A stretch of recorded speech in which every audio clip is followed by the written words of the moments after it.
Fire crawls along the south wall, and 7 hives scream at once, a sound nothing burning has any right to make. The woman wakes before she understands why she's awake. Beyond the door, through the smoke, shapes are moving toward her. 4 of them, unhurried. The walk of men who have done this often enough to stop finding it remarkable. The metal in their hands catches the firelight wrong. Not iron, whiter, colder silver, and nobody forges silver to kill a woman who keeps bees. The hives break open. The sky fills with a fury that has nowhere left to land. A voice comes out of the smoke, flat, almost bored. There she is. She has a fire poker. That's all. Somewhere past the tree line, something enormous has started running. And it is not going to arrive quietly. Then the dark at the edge of the fence tears open. The gavel does not fall in the northern range. A king's voice falls instead.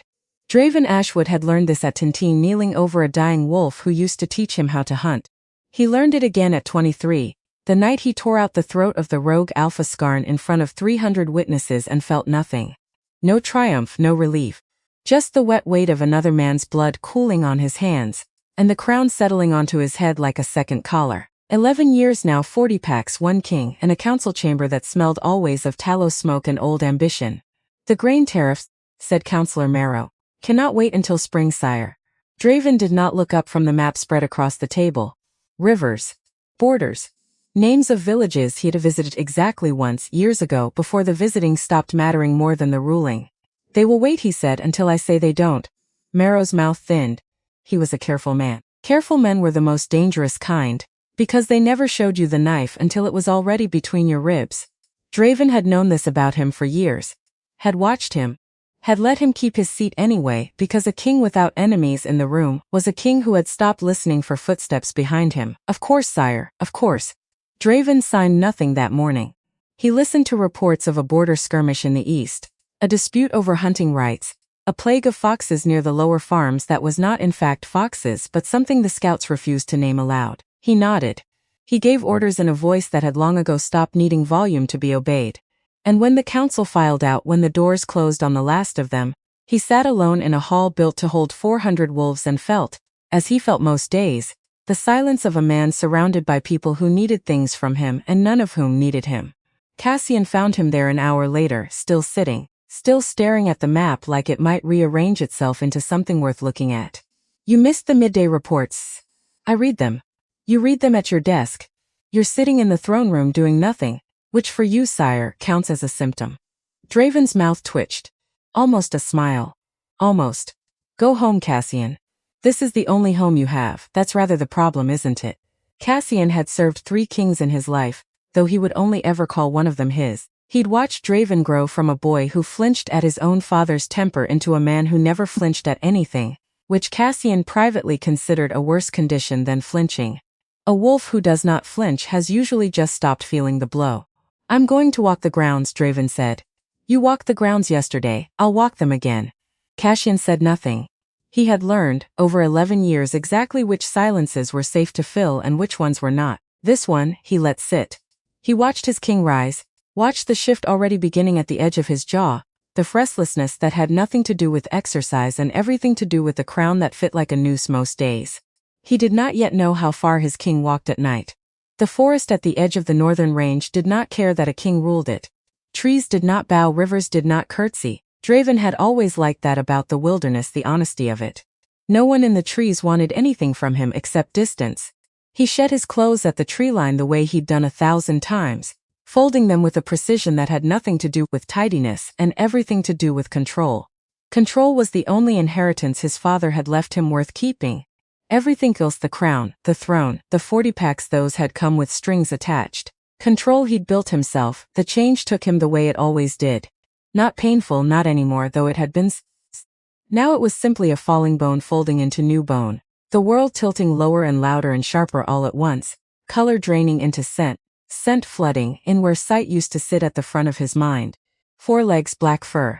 A body built for distance and silence. He ran because that was the only place his mind ever went quiet, because a king's thoughts followed a king everywhere except here in the dark, in the trees, where he was simply a large animal moving through a larger world that did not know his name and did not care to learn it. He smelled the ravine before he reached it. Wet moss. Cold stone. And under that, wrong. Metal that shouldn't be there. Hot metal, the kind that burned. He should have turned back. He told himself that later, lying in the mud with silver wire biting through the meat of his foreleg, the pain arriving in a white wave that emptied his lungs of air. He should have smelled the trap before he stepped into the clearing. Should have known that no ordinary poacher set silver in a royal forest where no ordinary poacher had business being. Should have. Didn't. The wire tightened when he pulled, which was its design, which was cruel by intention and not accident.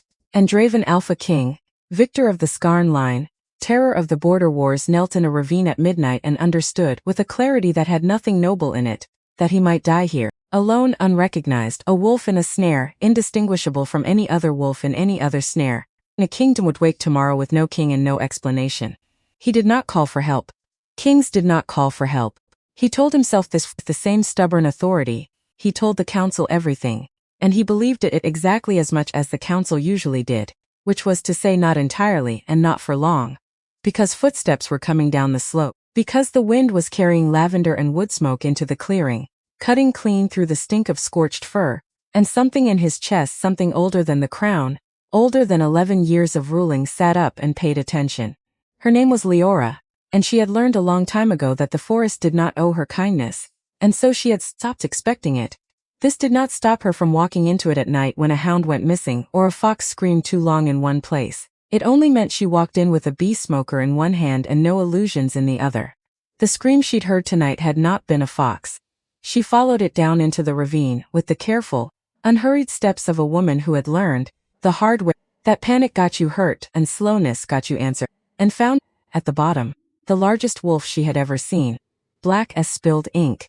One foreleg swallowed to the joint by wire that hissed where it touched fur, the way silver is hissed against anything that wasn't quite human and wasn't quite beast. She smelled the burn before her eyes fully adjusted to the dark, scorched hair, hot metal, the sweet rot of a wound that would fester if it wasn't cleaned by morning.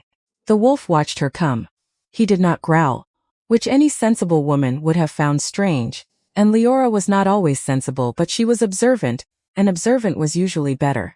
Well, she said, setting down her smoker, kneeling in the mud without a flicker of hesitation. You've made a mess of yourself, haven't you? The wolf's eyes were the color of lamplight through honey. They tracked her the way a man's eyes tracked a stranger, assessing, cautious, and underneath that, something closer to disbelief. He was thinking, in the deep animal cellar of his mind where the man still lived, leave. Chew through your own leg if you have to. Kings do not get rescued. He did not leave. She pulled off her shawl, wrapped it around the silver wire so it wouldn't sear Foms. Worked the snare open with the patience of a woman who had set 100 broken bones and never once flinched at blood, murmuring the whole time in a low, steady voice. There now, big fellow, nearly there. Don't you bite me, I've only got the 2 hands and I intend to keep using both of them. The wire parted, his leg came free bleeding, the flesh beneath scorched in a neat, cruel spiral. And the Alpha King of the Northern Range, who had faced down rogue packs and border raiders and a council full of men who wanted his throne, did not run. He limped after her. All the way back to a low stone cottage at the edge of the royal forest, an enormous black shadow with what he privately furiously admitted was very poor decision-making. He told himself it was the wound. The wound needed tending. That was all. He was already even to himself, and it was not even midnight yet. The cottage smelled of beeswax and pine tar and drying yarrow hanging in bundles from the rafters, and it was, Draven thought, lying across a hearthstone too small for him, with his ruined leg propped up on a folded blanket. It was the first room he had entered in 11 years that did not smell like ambition. 7 beehives lined the south wall outside like sleeping soldiers. Inside, 1 narrow cot, 1 washbasin, 1 chair with a cracked leg that had clearly been mended more than once by hands that did not throw things away simply because they were broken. Leora worked in silence for a while, cleaning the wound with honey and boiled water, her fingers quick and sure in a way that told him she had done this 1,000 times before, on 1,000 different animals, and had never once needed an audience to do it well. Then she started talking. Because he would learn, she talked to all her patients. It was a habit born of loneliness, though she would never have called it that. Would have called it practicality. Would have said the animals didn't mind the noise and it kept her own thoughts from getting too loud in the empty house. Silver wire, she said. That's poacher's work. Cruel work too. Silver's for killing our kind, not deer. She paused, glanced at his eyes, which were watching her with an attention that unsettled her slightly, though she could not have said why. Though I suppose you're not our kind, are you? Just a wolf. A great stupid beautiful wolf who managed to find the 1 snare in 40 miles of forest. I am your king, he thought. And I will have that poacher's hands. The wolf's tail thumped once against the Swashichich reached across him for the honey pot, and her sleeve slipped, and he saw it. High on her left shoulder. A brand raised and raw even after however many years, a crescent scored through with a straight line, the mark a pack burned into an omega when an alpha claimed her before witnesses and then cast her aside before the same witnesses. The mark that followed a woman out of every territory that ever saw it. It was old. It had never healed. Something in Draven's chest turned over. Slow, the way a stone shifts at the bottom of a river when the current finally gets strong enough to move it. She caught him looking. Or thought she did, the way one thinks a dog is looking, without quite believing an animal capable of understanding what it sees. Never you mind that, she said lightly, tugging her sleeve back down. That one's past fixing. She'd cut her own palm on the silver wire despite the shawl, a thin red line across the heel of her hand. He leaned over before he had decided to and licked it. Oh, don't. Shaft, pulling back, startled more than upset. That's not. He did it again, slow. Careful. And Draven told himself, with the full solemn authority of a king addressing his own council, that wolf's saliva contained healing properties, that this was well documented, that he was merely repaying a debt in the only currency available to a wolf, and that the way her laughter loosened something behind his ribs was entirely, completely, 100% incidental. Medicine, he told himself. It is medicine, he almost believed it. That night she slept on her narrow cot and the whom she slept slab florberit, and, in the smallest hour, when her breathing had gone deep and slow and even, he rose. He stood over her a long moment. The mark showed at the collar of her night shift. Raw weeping. 5 years unhealed. He licked it once gently. The way a wolf cleans a wound on a packmate it has decided without permission from anyone to keep. She sighed in her sleep and turned her face toward him, and Draven Ashwood stood frozen in the dark of a beekeeper's cottage with his heart hammering like a boy's. He told himself nothing more. He was gone before dawn. Cassian noticed the mud first. He always noticed the small things that was in fact his entire function at court, the thing that made him more valuable than half the council combined. Marrow noticed grain tariffs. Cassian noticed the exact spot on a man's boot, where forest mud sat differently than palace garden mud, and on the 4th morning of Draven's absences, he noticed both boots. You have mud on your boots, Cassian said in the tone of a man laying out evidence for the 2nd time. I walk the grounds, it clears my head. The grounds are gravels. This is forest mud. I walk them vigorously. Draven's, which was not an answer, and both of them knew it. Cassian set down the morning dispatches, reached into his coat, produced with the gravity of a man drawing a murder weapon from its sheath, a knitted shawl, gray wool, mended at one corner with mismatched thread, smelling unmistakably of lavender. The steward found this, he said, under the throne. Draven looked at the shawl the way a man looks at a debt he had genuinely forgotten he owed. He had carried it off in his teeth 2 nights ago, because the scent helped him think a perfectly sound strategic reason, and had apparently at some point curled up with it under his own throne like a hound with a stolen boot. Evidence, Draven said, by my enemies. Your enemies knit, do they? My enemies are resourceful. Cassian did not laugh. Cassian rarely laughed at his king's jokes anymore, not because they weren't funny, but because he had watched this particular king make fewer and fewer of them over the years, and the ones that survived tended to arrive, wrapped around something the king did not actually want examined. He examined it anyway. Whose scent? Cassian said quietly. Smells of lavender and wood smoke. Draven said nothing, which from a man who commanded 400 wolves with a single word, was its own kind of answer. Cassian went back to the ravine that same afternoon alone. Because there was a version of this story where his king had simply found a woman he liked and was too proud, too cautious, too battered by 11 years of political marriage proposals to say so out loud, and Cassian would have been content to let that version stand, would have folded the shawl back into its drawer and said nothing more about it. But there was another version, and Cassian had learned, the hard way, that the second version was the one that got kings killed. He found the snare where the servants had said it had been cut free, a length of silver wire, coiled now, harmless looking, tucked behind a fallen log where whoever set it had likely meant to retrieve it and hadn't managed to yet. He crouched, studied it the way he studied everything, slowly, with the specific suspicion of a man who had spent 11 years assuming the worst about people, and being right more often than he liked. Poachers' snares were crude, rope usually, iron at best if the poacher had money and no fear of a magistrate. This was silver, forged thin and strong, coiled with a precision that had nothing to do with hunting rabbits. This had been built for a wolf. A specific wolf. set in a stretch of royal forest that ordinary poachers avoided, because ordinary poachers understood, the way peasants understood most things about power, that the royal forest belonged to the crown in more than name. Cassian sat back on his heels in the mud and felt something cold settle into his stomach that had nothing to do with the weather. Someone had known, or suspected, or guessed. Someone with resources is enough to forge silver wire, and patience enough to set it in exactly the stretch of trees where King, who thought no one was watching, liked to run at night alone, unguarded, believing himself invisible. He did not go to Draven with this. Not yet, because a king with a suspicion in his hands moved differently than a king without one, and Cassian had watched enough war councils to know that a king who moved differently got noticed by exactly the people he most needed not to notice him. So Cassian did what he always did with the things that frightened him. He watched, he waited. He said nothing, and he began very quietly to build a list of every man at court with the coin to forge silver and the reason to want a king in a snare. Marrow's name went on the list first. It was not the only name, but it went on first. The wolf's visits took on a shape after that. And the pattern, as such, began to escalate. He came the next night and the one after, drawn back by something he did not examine too closely, because examining it too closely would have required admitting what it was. He told himself it was the leg still healing, still needing the honey salve she changed each morning. He told himself it was strategic, that a king ought to understand temperament of the people who lived at the edge of his forest, that this was in some abstract and deeply unconvincing way statecraft. She talked to him while she worked. About the hound with the cracked ribs she'd set that morning. About the hawk with the sprung wing that was healing crooked no matter what she tried. About the lords who sent her their broken animals and paid her in flour and firewood, and sometimes when they remembered in coin. It's not a living so much as a slow argument with poverty, she told him one night, working a comb through the rough fur at his shoulder. But it's mine. No one's come to take it from me in 5 years, which is more than I can say for anything else I've had.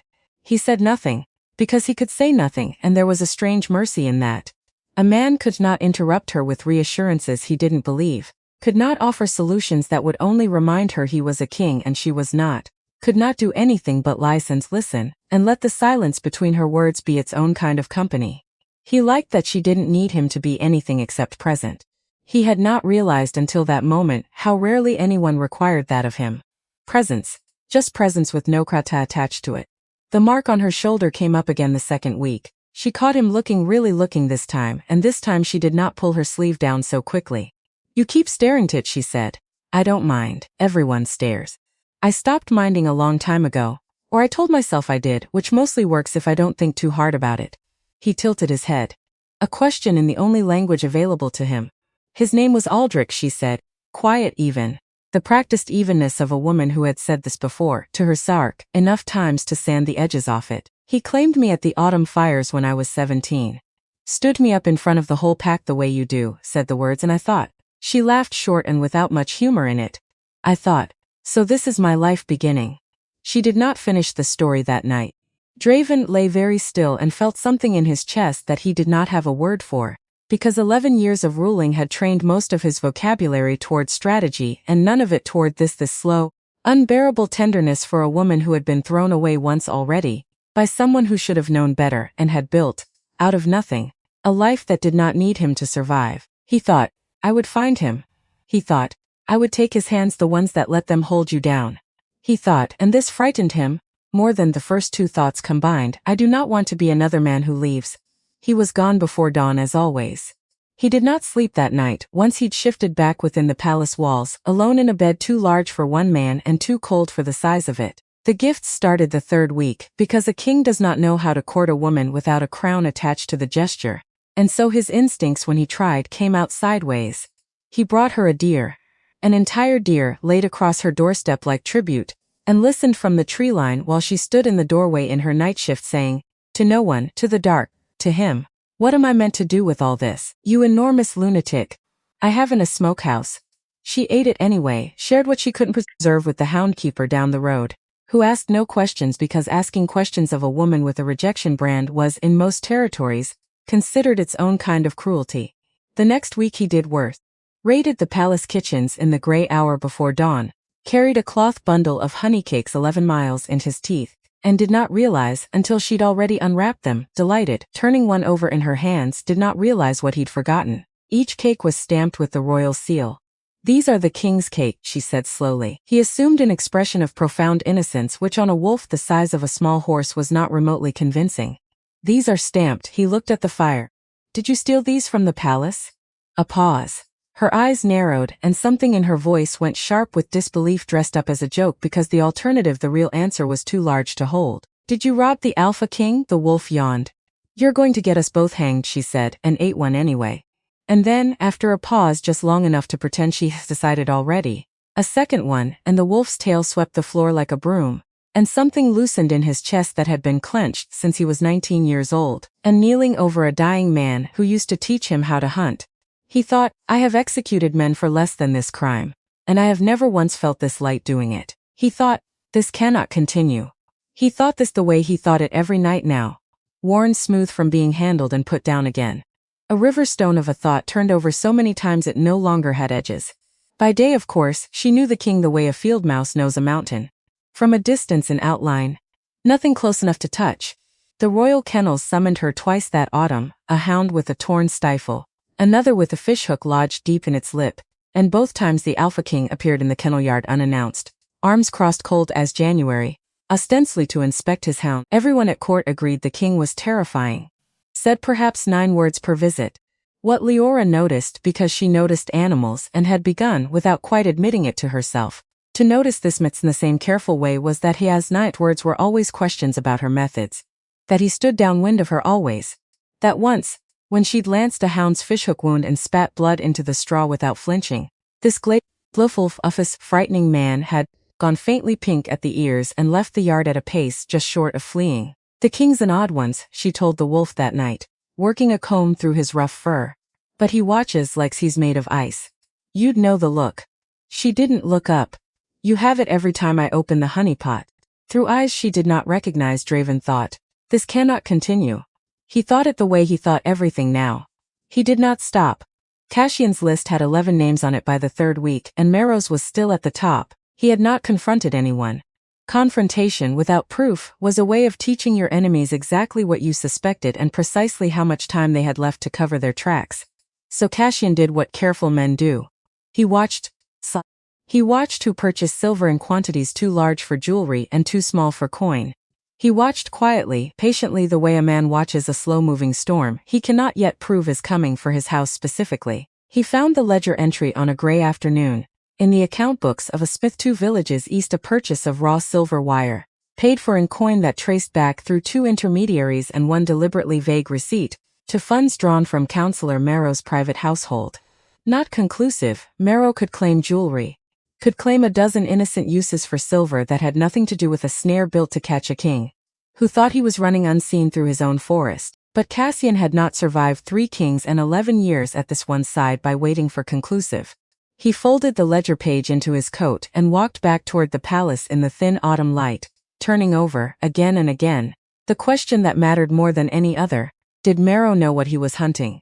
Or had he simply set a trap for whatever came, hoping the way a careful man always hopes, that the truth would eventually walk into it on its own? The same week, while Cassian's ledgers accumulated dust and suspicion in a locked drawer, Bram Ashford, eldest of the council's elders and keeper of the ancestral texts, was doing what he always did in the quiet hours after the morning session, reading. Not for pleasure, for duty. Every generation, some fool forgot a law that mattered, and every generation, an elder paid for that forgetting in blood or scandal or both. He had been reviewing the old codes on claim and rejection that autumn for an entirely unrelated reason, a dispute 2 territories over, concerning an inheritance tangled up with an old betrothal no one had bothered to formally dissolve. He made note of the relevant passage in his own careful hand, tucked the parchment into the same locked cabinet where such things were kept, and thought nothing further of it. He did not know, filing that page away, that he was placing a loaded weapon on a shelf that a desperate man would one day reach for. The storm came in the 4th week, hard rain hammering the thatch of the cottage roof like something trying to get in, and Leora could not sleep. Lay with her fingers buried in the wolf's fur, listening to the water, and told him, because she told him everything now, because it was the whole of his charm, that he could not repeat it, the rest of the story she'd started weeks ago and never finished. His father wanted a border alliance instead, she said to the dark, to the wolf, to the rain on the thatch. So at the spring fires, he stood me up in front of the same everyone who'd watched him claim me, And he spoke the rejection. And they held me down for the brand while he watched. Her fingers stilled in his fur. I remember he was crying, she said. That's the strange part. He cried, and he let them do it anyway. I think that taught me more about the world than the brand ever did. The wolf lay very still. Under Draven's skin, in the deep place where the animal instincts lived closest to the surface, something ancient rose with its hackles up, cataloging a name he had already come to hate on principle. It's supposed to hurt forever, she went on, softer now, in the way people only do at 3 in the morning during a storm, to a listener they've decided cannot judge them. That's what it's for. But it stopped hurting weeks ago, it's closing. And that's not possible. I've checked every book I have. Her voice dropped to almost tail. Only one thing heals a rejection, brand. A true mate's touch. Faded. But that's a story for children, she yawned, pulled his ear gently, affectionately, the way you'd settle a large dog you loved more than you'd meant to, and anyway, no one touches it. No one's touched it in 5 years. The wolf, whose tongue had touched that exact mark every single night for a month, stared into the banked coals of the fire with the expression of a man watching his own trial begin. Tell her, said something in Draven that was neither fully man nor fully wolf. Tell her now, tonight. While it's still a gift and not a wound. Tomorrow, said the king, because he was a brave man in nearly every arena that mattered, and this was not one of them. It happened an hour later, in the smallest, darkest part of the night, when the storm had softened to a steady drum and Leora's breathing had gone deep. And even beside him, she shifted in her sleep, reached back half dreaming and scratched the small notch behind his left ear where an old arrow scar sat, this way she had 100 times before without incident, and Draven, exhausted, unguarded, by a month of small tendernesses stacked one on top of the other, until his control had worn thin as old rope felt his grip on the change slip, for a heartbeat, no more. The paw beneath her hand shivered. Length, fur retreating in a wave that traveled up from the joint, bone reshaping itself with a speed that should have hurt, somehow in the panic of the moment, registered as nothing at all and became, for one impossible second, fingers, a hand, a man's hand where a wolf's paw had been. Leora's eyes flew open. By the time she'd rolled over fast, fully awake in the way only fear makes a person fully awake, there was only a wolf beside her again. Rigid, wide-eyed. Feigning sleep so badly that his ears stood straight up and his breathing had gone shallow and quick.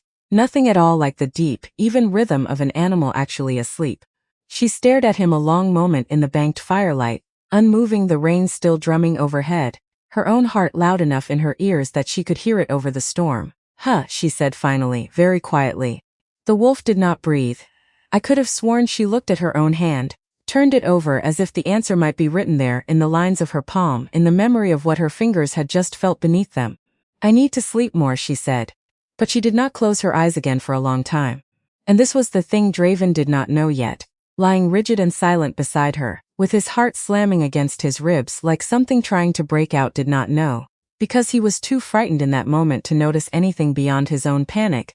Leora was not asleep either. She lay with her back to him, eyes open in the dark, replaying the shape of a hand that had been a paw a heartbeat before, and she did not say anything more. Not that night, she only watched. The way she'd learned a long time ago, to watch everything carefully without flinching and without ever once letting the thing she was watching know exactly how much she had already seen. Morning came gray and washed clean by the storm, puddles standing silver in the ruts of the road, and the wolf was gone before she woke, as he always was. Leora lay in the thin light for a long while before rising, stared at the ceiling, stared at the cold hearth, touched without quite meaning to the place on her shoulder where the mark sat. It did not ache. It had not ached in weeks, and she had told herself a dozen stories about why that scars simply faded in their own time, that the salves she used on her patients worked as well on herself as they did on hounds and horses, that there was nothing strange in a wound finally, after 5 long years, beginning to close. She did not believe any of those stories anymore. She dressed, fed the hens, walked the line of hives along the south wall, and told the bees the news, the way she did every morning, because her grandmother had taught her that bees who weren't told things left, and Leora could not afford, in any sense of the word, to be left by one more living thing that mattered to her. Something strange happened last night, she told them, low, matter of fact, the way she'd tell them about weather, or a poor harvest. I think I've been very foolish or very lucky. I haven't decided which yet. The bees hummed on, indifferent and busy, and Leora stood among them a long time in the wet grass, turning the shape of a man's hand over and over in her mind, until the sun burned the mist off the fields and there was work to do, and the day, as days always did, insisted on continuing whether or not she had made sense of the night before it. At the palace, Draven sat through the morning council in a fog so thick that Marrow had to repeat a question about Eastern tariffs twice before the king answered, and even then answered wrong, agreeing to a figure he would have rejected outright on any other day. Cassian watched him from across the chamber, cataloging, filing, saying nothing out loud. Mud on the boots, a shawl under the throne, 11 names on a list, one of them sitting at this very table asking about tariffs with a patience that had begun, in the last week, to feel less like diplomacy and more like a man waiting for something.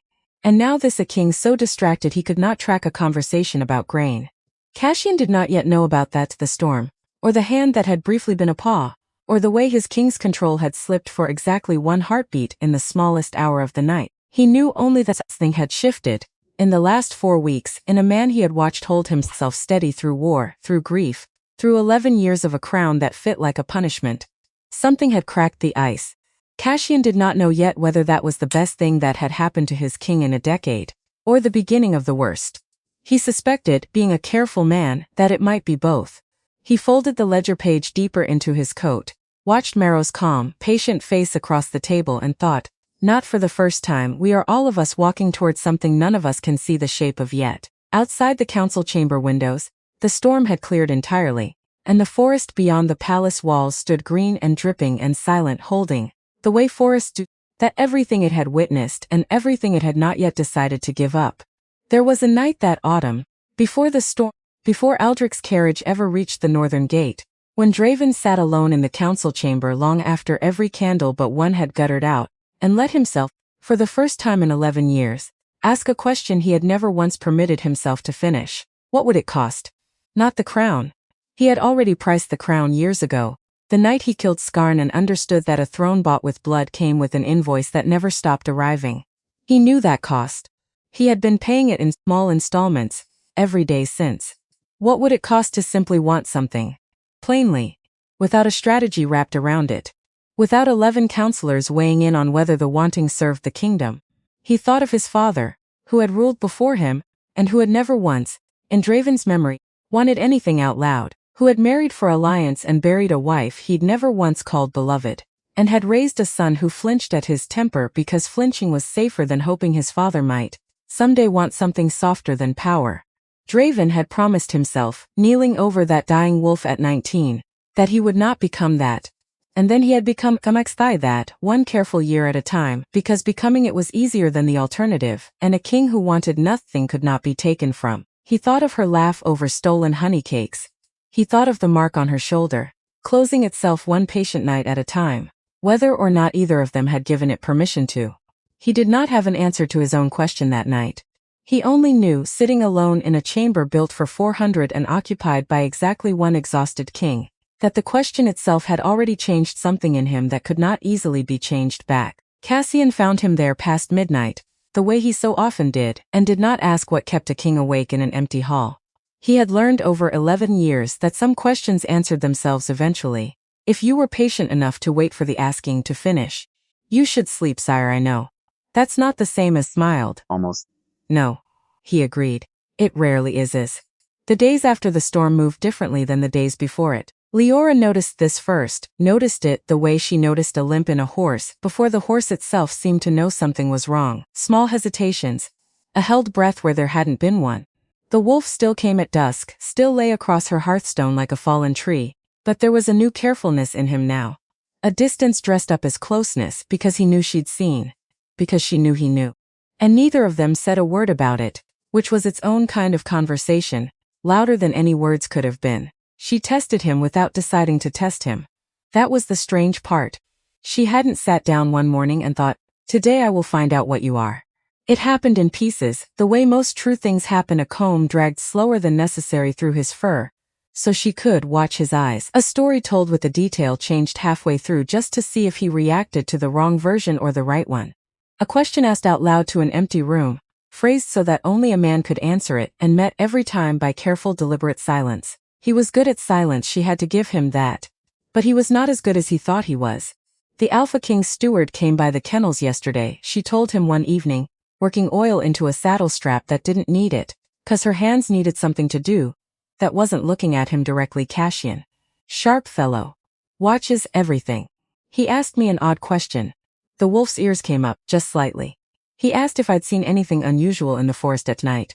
She did not look at him. I told him no, which had been thumping lazily against the floor, went still. I lied, she said. For what? Draven, in the body that could not answer her, in the shape that had become both a refuge and a trap, felt something as his chest twist so hard it nearly broke his focus on the shift itself.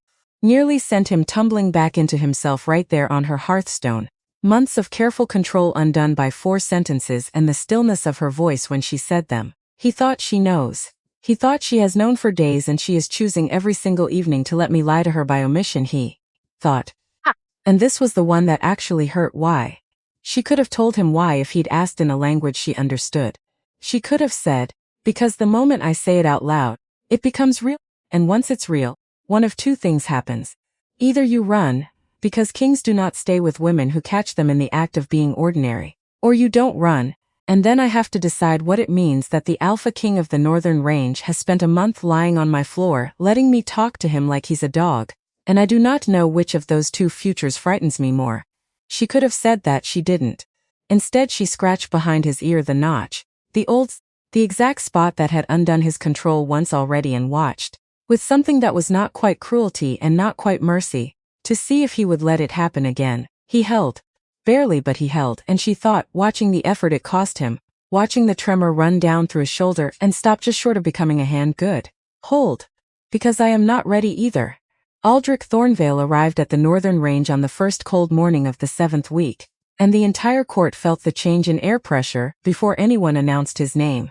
He came with an honor guard too small to be a threat and too large to be humble. He came with gifts for the council: furs, wine, a hunting hound with a pedigree longer than most men's family trees, and he came, above everything else, with the ease of a man who had never once in his life doubted that a room would rearrange itself around him.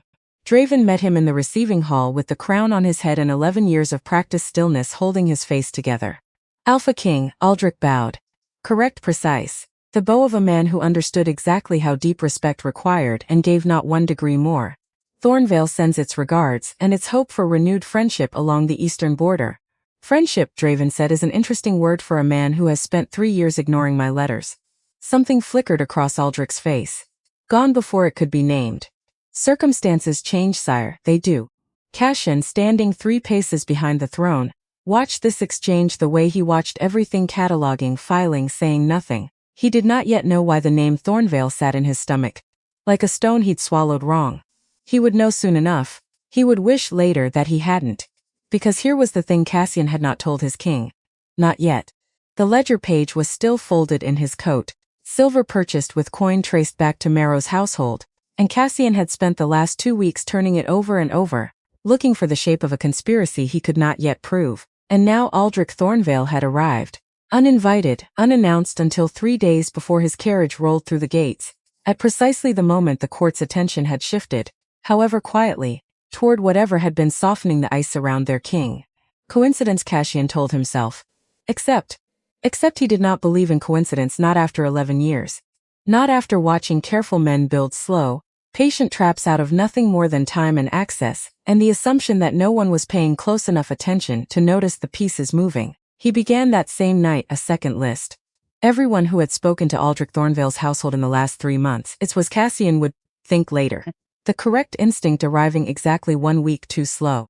Leora heard the name before she saw the man, the way news always traveled faster than the people it concerned. The houndkeeper mentioned it first offhand, while she stitched a gash along a mastiff's flank. Lord from the east is at the palace, he said. Thornvale, my cousin's in service there, says he's handsome as sin and twice as slippery. Leora's hands did not stop moving. That was the thing about her hands, they had learned, a long time ago, to keep working no matter what her chest was doing. Thornvale, she repeated very evenly. You know him? I knew a Thornvale once, she said, a long time ago. She did not say more, and the houndkeeper, being a decent enough man, did not, but that night when the wolf came she was quieter than usual. Sat with her back against the hearthstone instead of beside him, staring into the fire with an expression he had not seen on her before, not fear exactly and not grief exactly, but something older than either, Something that had been carried a long way and set down and picked back up more times than a person should have to carry anything. There's a lord visiting the palace, she said finally. From Thornvale. The wolf went very still. His name is Aldrich. Her voice did not shake. She had practiced not shaking years ago until it became a skill like any other. He's the one from the fires, the one who claimed me and then didn't. Draven felt something in him go cold and sharp and entirely unfamiliar, of violence that had nothing to do with borders or that belonged only to this woman and this fire and this particular wound that someone else had made and never once come back to close. I will kill him, Draven thought, with a clarity that frightened even himself. I will kill him and I will enjoy it. And I will not feel one moment of the nothing I felt the last time I killed a man in front of witnesses. The wolf's growl came up low in his chest before he could stop it, involuntary. A sound with no strategy in it at all. Leora looked at him, startled out of her own memory by the noise. You didn't even know him a minute ago, she said, half a laugh, half something else. How can you already hate him this much? If he could have answered, he would have said, because I know exactly what it costs to be claimed and then let go. Because I have watched what it did to you every single day for a month. In the way you flinch before you decide not to. In the way you keep a bag half packed under your bed, though you've told the wolf, at least, that you have no plans to leave. He said nothing. He only pressed his head into her lap, hard enough to nearly knock her over, and stayed there long after she stopped needing the comfort, because he needed to give it more than she needed to receive it. The council chamber 3 days later held a different kind of tension. Aldrich sat at the long table across from Draven, flanked by his own men, discussing border grazing rights in a voice pitched for reasonableness, the voice of a man who had learned that charm closed more doors than threats ever did. The Eastern Range has no quarrel with the North, he said. We only wish to formalize what has for years been managed informally. Shared pasture along the river line, a treaty, nothing more, and in exchange, Draven said, you want trade concessions, modest one. Aldrich spread his hands, all open honesty, all easy smile, and perhaps, sire, a gesture of goodwill. A marriage alliance has ended more border disputes than any treaty in history. The room went quiet in the way rooms go quiet when everyone present has just heard something they were waiting for and dreading in equal measure. Draven did not move, did not blink. 11 years of practiced stillness, holding his face together like a wall built specifically to survive this exact moment. My council, Draven said, has heard your proposal. I did not mean my own hand, sire. Aldrich's, and smiled. And it was a good smile. A practiced smile. The kind that had probably talked its way out of 100 rooms it had no business leaving unpunished. I meant your niece. Or a suitable lady of your choosing.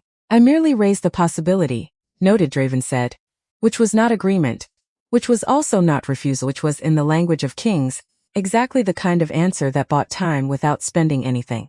Marrow, seated 2 chairs down, said nothing at all through the entire exchange. Cassian noticed that too, added it to the list. That night Draven did not go to the forest.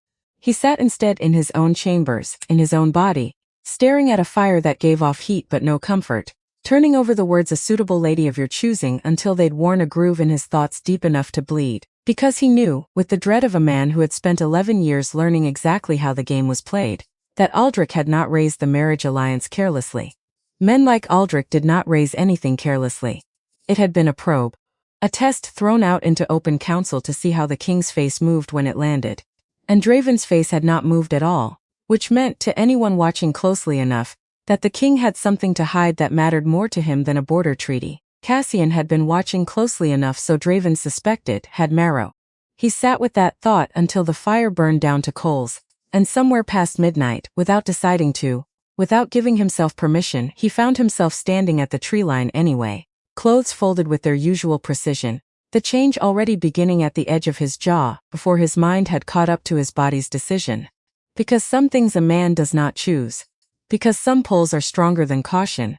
Stronger than politics, stronger than 11 years of careful, exhausting control. He ran toward her cottage the way a drowning man swims toward light, and did not examine until much later what that said about the rest of his life. She was awake when he arrived.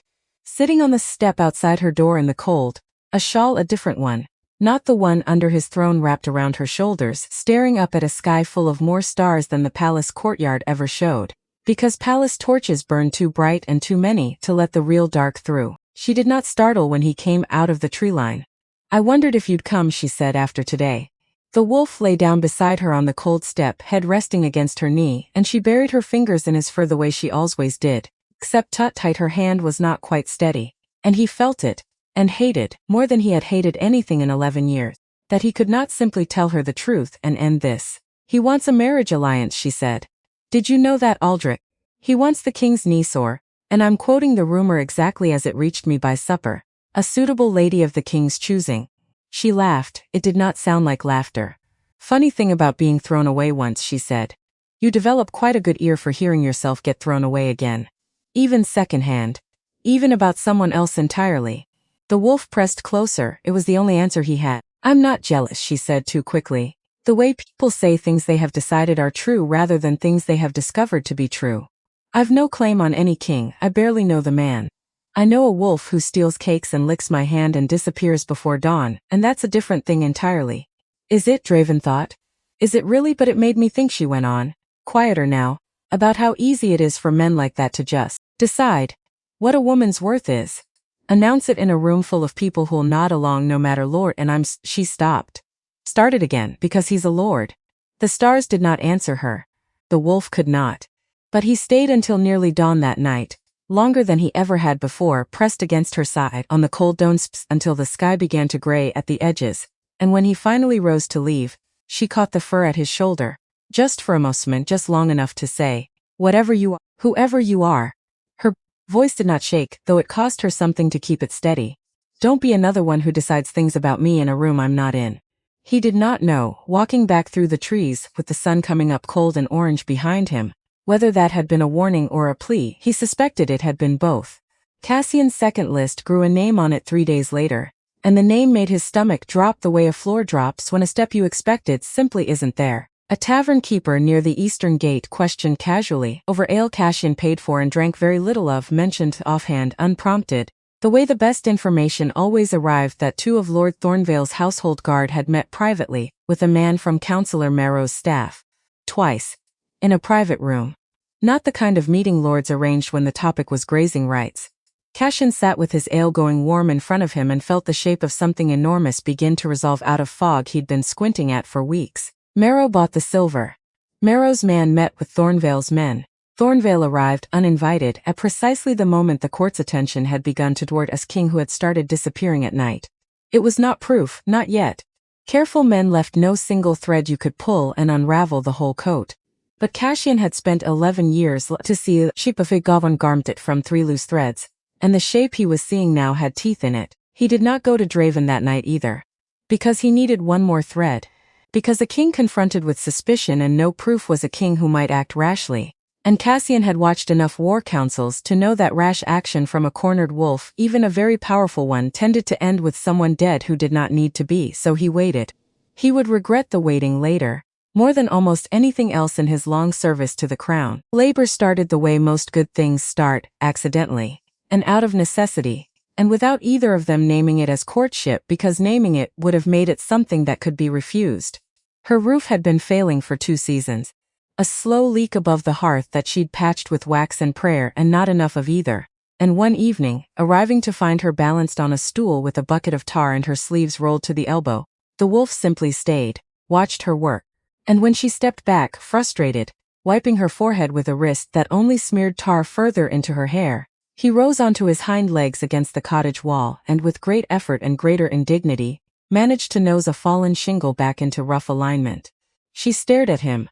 You're helping, she said, disbelieving.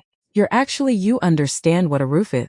Wolf gave her a look that on a man would have been withering. Right, she said. Shudu, you're clearly a very cultured wolf. Terribly refined. Roofing and honey cakes and royal seals. What a resume. He nosed another shingle. She laughed, really laughed. The kind that came up from somewhere low and surprised even her. And for the next hour in the fading gray light, a king and a beekeeper worked in a silence that needed no words at all, one climbing, one holding, one small stubborn roof mended by 4 hands and one very determined mouth, until the leak above the hearth stopped for the first time in 2 years. She sat afterward on the step, exhausted, tar-streaked, happier than she remembered being in longer than she wanted to count. You're a strange sort of animal, she told him. If you only knew, he thought, and lay down beside her, and did not correct her. The storm that mattered came 2 weeks after that. Not the one that had already passed through and nearly undone him, a new one Worse, rolling down off the northern peaks with the particular violence that autumn storms carried when they'd been building all season for exactly this. She was out at the hives when the sky went the color of a bruise. He found her there wrestling a hive box loose from its stand, trying to move 7 colonies of bees to shelter before the wind took the roof off the lean-to she kept them under, and she was losing badly, 1 woman against 7 hives and a storm that did not care how strong her hands were. The wolf did not hesitate. He put his shoulder against the lean-to's failing support beam and held it. Simply held it. 400 pounds of muscle and stubbornness braced against wind that screamed through the tree line like something with a grudge, while she worked box by box, moving what she could, securing what she couldn't, shouting instructions at an animal that could not answer but somehow, impossibly, understood every one of them. Hold it there, don't you dare move. He did not move. Rain came sideways. Lightning split tree at the ravine's edge close enough that the crack of it staggered them both, and still he held the beam, legs shaking with the effort, while she finished the last hive and turned, soaked through, hair plastered to her face, and looked at him standing there in the storm, doing something no ordinary wolf would ever do for anyone. You could leave, she shouted over the wind. This isn't your house, these aren't your bees. He did not leave. They rode out the worst of it together, her back pressed against his side inside the cottage once the hives were secure, both of them soaked and shaking with cold and adrenaline, the fire guttering low because the wood was too wet to catch properly, and she wrapped her arms around his neck at some point past midnight, not asking permission, not needing to ends into his fur, so quietly he almost missed it under the sound of the rain. I don't know what you are. I've stopped needing to know. Most nights. But I know what you do, and what you do is stay. He thought his heart might actually break, right there, in a beekeeper's cottage, in the middle of a storm that had nearly killed them both. He thought, tomorrow. I will tell her tomorrow. He had thought that before. He would think it again. Aldrich requested a private audience 9 days after the council meeting, and Draven granted it with the specific reluctance of a man who already suspected what was coming and could not, as a king, refuse to hear it. They met in a smaller chamber. No council. No witnesses beyond Cassian, standing at the door with the stillness he'd perfected over 11 years. The stillness of a man who looked like furniture and missed nothing. Higher. Aldrich bowed, less formally this time. Almost friendly. That was, Draven thought, the most dangerous version of him. I'll be direct if you'll permit it. Permit it. There's a woman near your forest's edge. A healer of animals. Aldrich's voice stayed light, conversational. A man discussing weather. I understand your Kamaster speaks highly of her work. Draven's face did not move. 11 years had trained that much into Your point, Lord Thornvale. I knew her once, Aldrich said, some years ago. Before circumstances required a small pause, the practiced pause of a man selecting a word that cost him nothing, adjustments to certain arrangements. Circumstances, Draven repeated, and the word came out colder than he intended. Colder than a king discussing an old acquaintance should have any reason to sound. Aldrich's eyes sharpened just slightly. Filing something away, I only mention it, has said, because I understand she's spoken of at court. In connection with forgive me, sire. Rumors travel faster than fact, and I don't credit half of what I hear. But I'd hate for old history to complicate new alliances. For either of us. The knife, finally shown, after weeks of careful approach. Draven understood in that moment with a clarity that settled cold and absolute in his chest, that Aldrich had not come to the northern range for grazing rights at all. He had come because word had reached him through channels Draven did not yet understand, through a network he had not yet mapped, that the woman he'd rejected 5 years ago now sat closer to a throne than any woman he had personally ever bothered to court. And a man like Aldrich did not fear losing what he wanted. He feared the world discovering what he'd thrown away. I have no history with the woman you described, Draven said, each word laid down like stone. I know as any king knows a skilled healer within his territory. Nothing more, of course, sire. Aldrich bowed again, smoother this time, satisfied with whatever he'd come to learn. My apologies for raising it. He left the chamber without another word. Cassian closed the door behind him and turned to find his king standing very still, set against the table, knuckles white. Sire. He knows, Draven said, quiet, flat, worse than shouting would have been. Somehow he knows. Knows what exactly? Draven did not answer.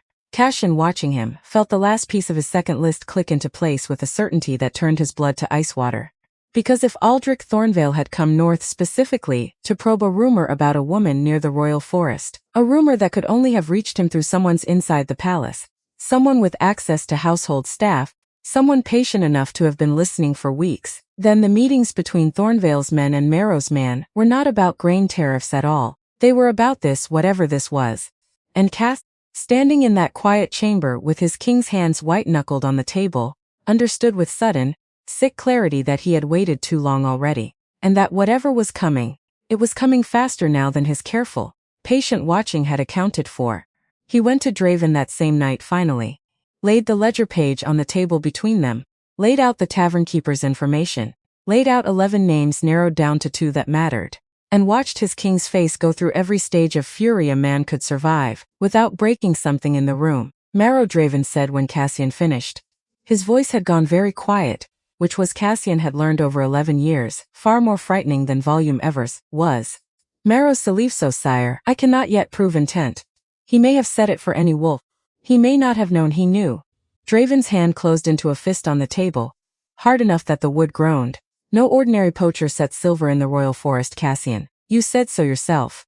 He possibly you, sire. Possibly not. I don't yet know if he suspected you specifically, or Sim Anzaldric.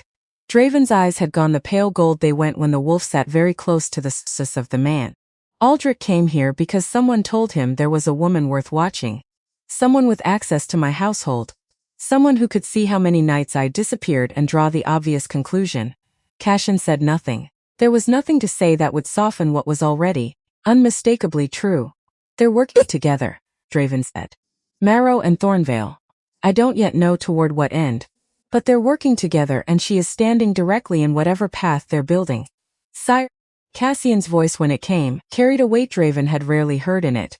If that's true, if Marrow believes there's a woman capable of threatening whatever alliance he's brokering with Thornvale, a woman he already tried to remove once, however indirectly, he did not need to finish the sentence. Draven was already moving toward the door, and it took every ounce of Cassian's own considerable will to catch his arm and hold him.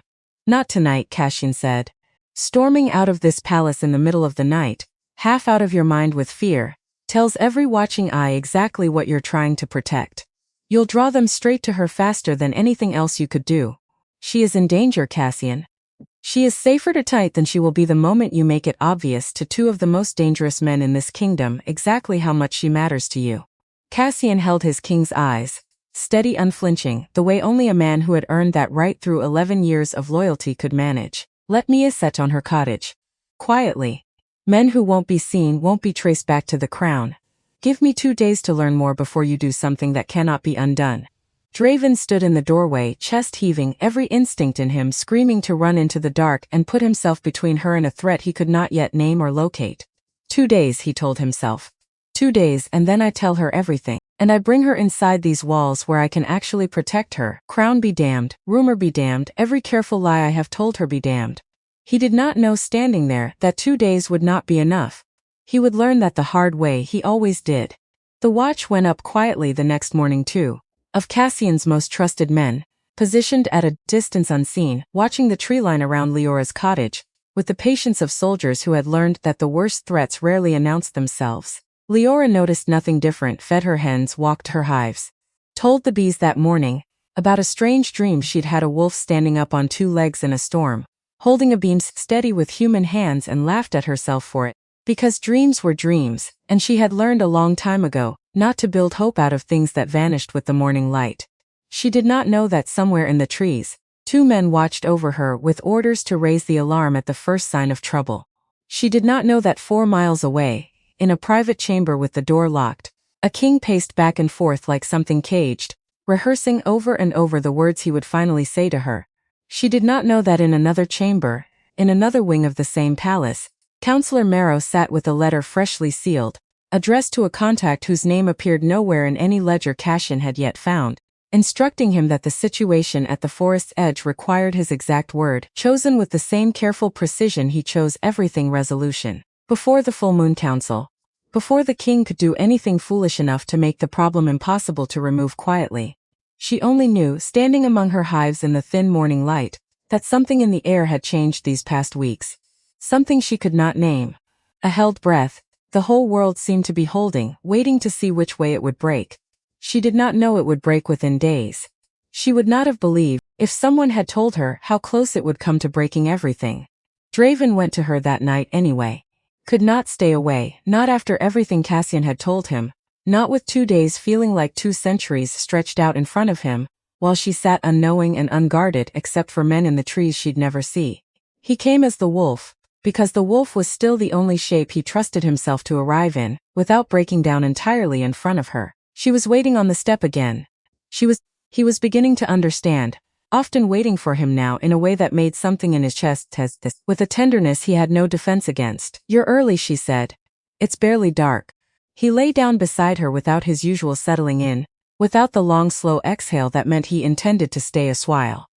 Instead he pressed close tight against her side in a way that had less to do with affection, and more to do with something closer to guarding. She noticed. Of course she noticed. She noticed everything about him now. The way you notice everything about a person once you've decided, whether or not you meant to, that they matter more than you're prepared to admit out loud. "Something's wrong." The wolf's ears flattened. "You can't tell me," she said, quieter.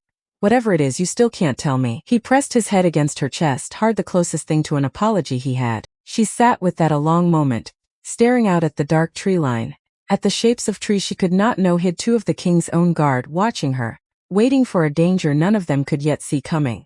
"I used to think," she said slowly, "that the worst thing that could happen to a person was being thrown away. Being told, in front of everyone who mattered, that you weren't worth keeping." Her hand moved in his fur, absent, steady. "I don't think that anymore. I think the worst thing is loving something you can't fully see. Not knowing if you're being careful or being a fool. Not knowing which story you're actually living inside." The wolf made a sound low in his throat, not quite a whine. Something between grief and apology that had no proper animal name. "I'm not asking you to tell me," she said. "Not tonight. I just needed to say it out loud to someone who can't repeat it." A small sad laugh. "That's rather become the whole shape of my life, hasn't it? Confessions to creatures who can't talk back." And tomorrow, Draven thought again with a desperation sharper than it had ever been before. "Tomorrow. I swear it. Whatever Cash needs, whatever proof, whatever caution, tomorrow I tell her everything and I bring her inside walls I can actually defend." He stayed until nearly dawn again. Longer than was wise. Long enough that one of Cashin's watchmen, hidden in the trees, felt the unease of a soldier witnessing something far more dangerous than any physical threat, a king so thoroughly undone by love that caution itself had started to look, even to him, like the greater risk. The letter Marrow sent went out that same night, carried by a rider who took the eastern road under cover of dark, and reached its destination 2 days later, a small holding on the border between the northern and eastern ranges, where 4 men Marrow had employed before quietly, for other quiet problems, received their instructions and began, without hurry, without any of the drama such instructions might suggest, to make their preparations. Cashin's second list, meanwhile, had grown one final name, a courier, questioned at the eastern gate, under gentle but present pressure admitted to carrying a sealed letter from Marrow's household 3 nights prior, addressed to a holding he could not further describe because he'd been paid generously, not to ask questions.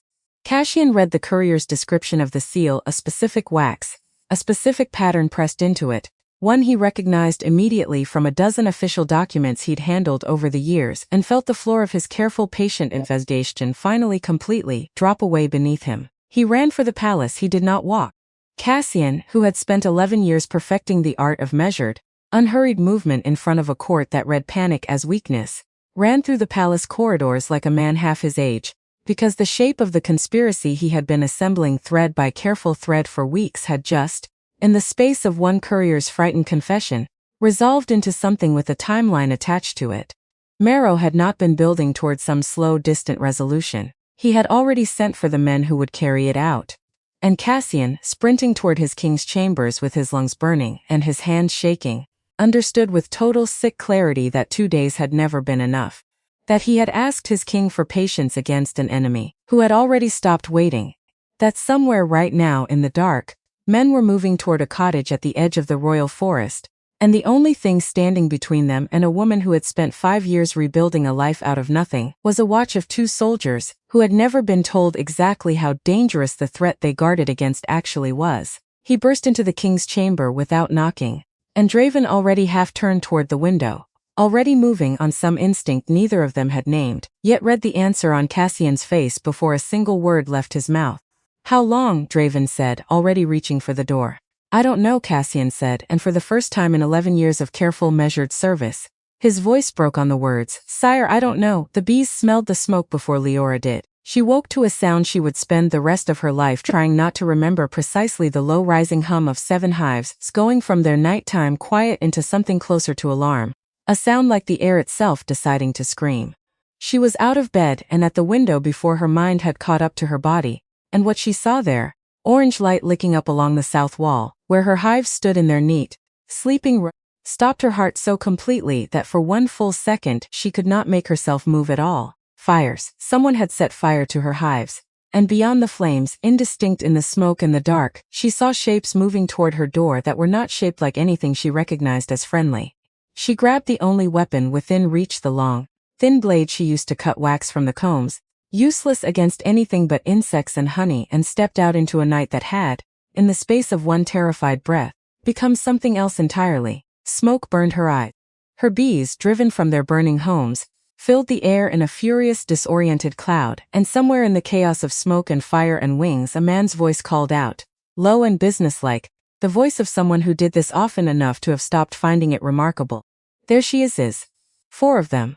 She counted without meaning to, the way her hands had learned, years ago, to count broken bones before her mind caught up to the pain of finding them. 4 men, and something in their hands that caught the firelight in a way that told her, with a certainty colder than the night air, exactly what kind of metal it was. Silver.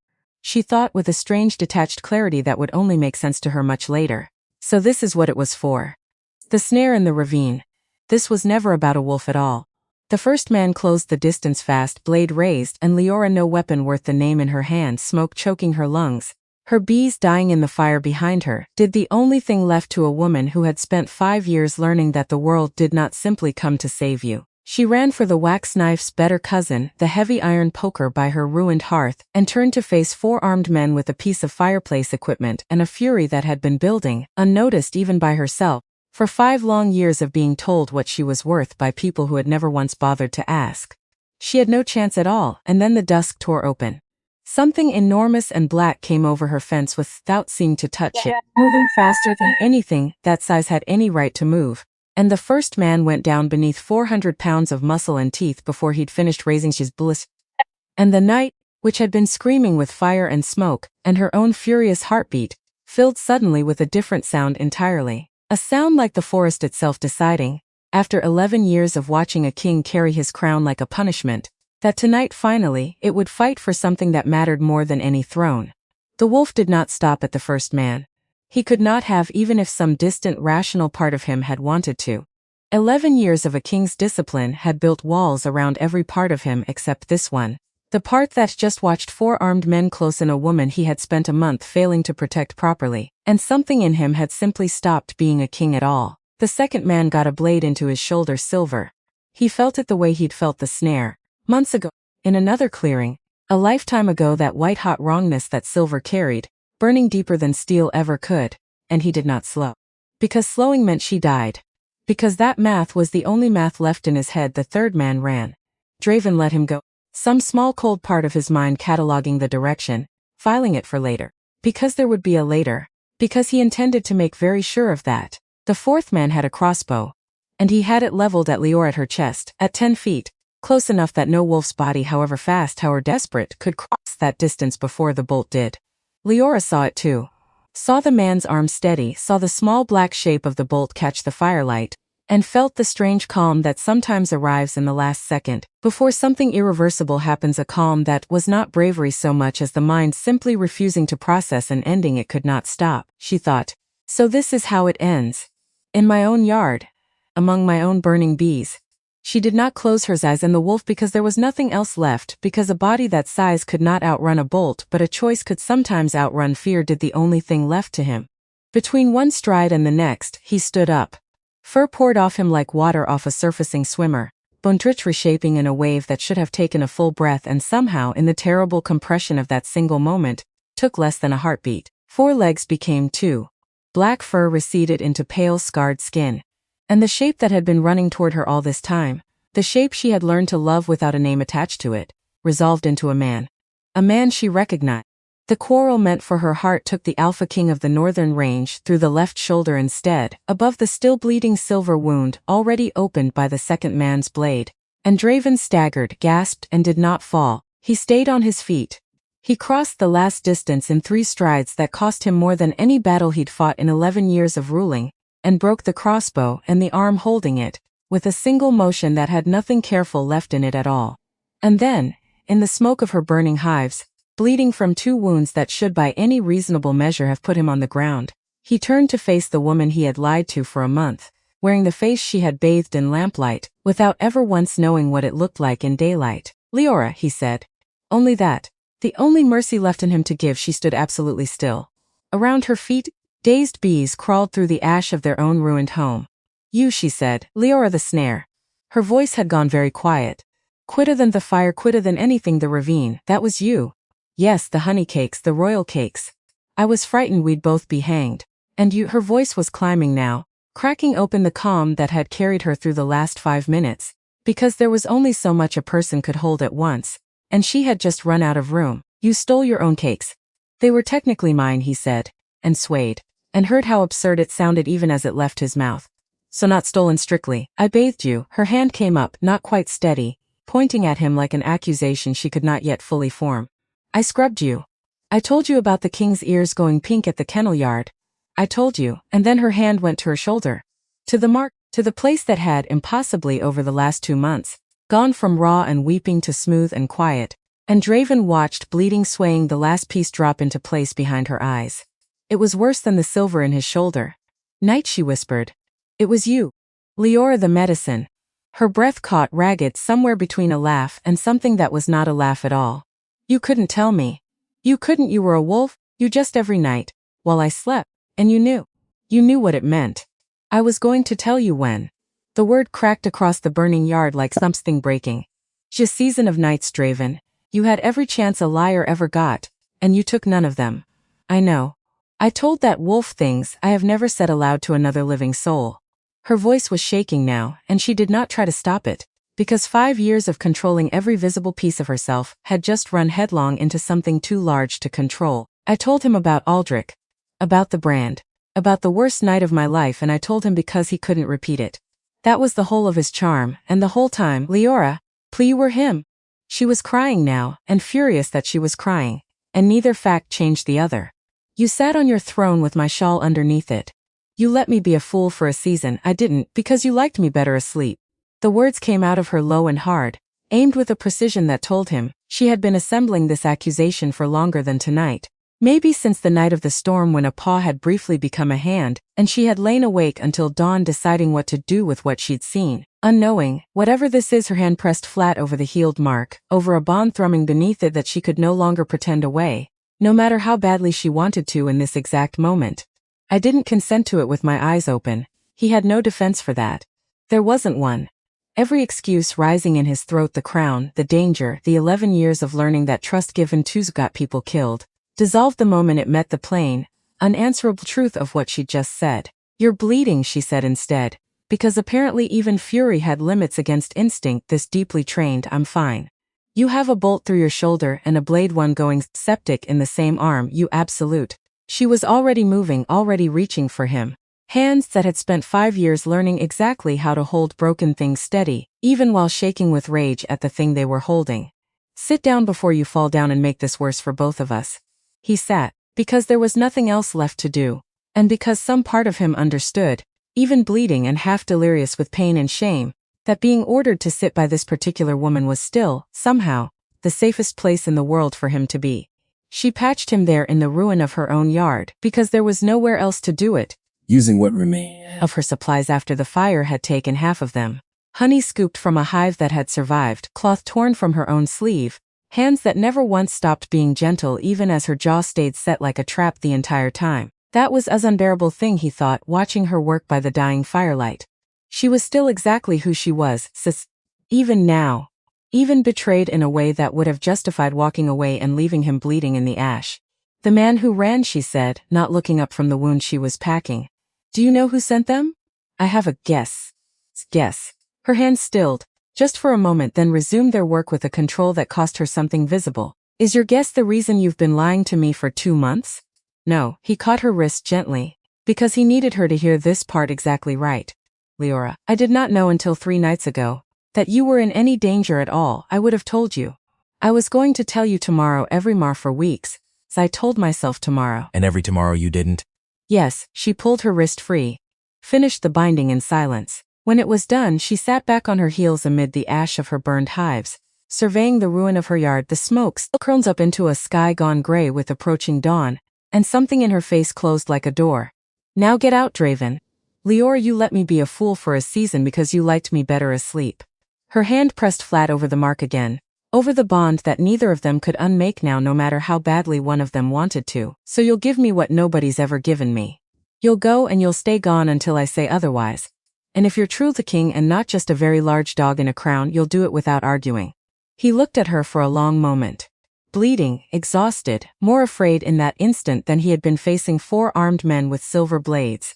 Then the Alpha King of the Northern Range bowed his head, the way no one at his own court had ever once seen him bow it, and went. Cassian found him at the tree line an hour later. Staggered, half collapsed against a tree. Blood soaking through the crude bandage Leora had packed with honey and torn cloth, and a fury she had not entirely set aside even in the tending. Sire, Cassian caught him before he went fully down, and for one terrible moment the beta's careful composure cracked entirely. 11 years of measured service giving way to something closer to raw fear. We were 3 minutes behind you. I should have moved faster. You saved her. Draven, or tried. The words came out slurred, the wound and the blood loss finally catching up to him now that the immediate danger had passed and his body had nowhere left to redirect its attention. The watch. Your men, 2 of them are dead, sire. Cassin's voice had gone rough. The other 3 ran when they saw what you were.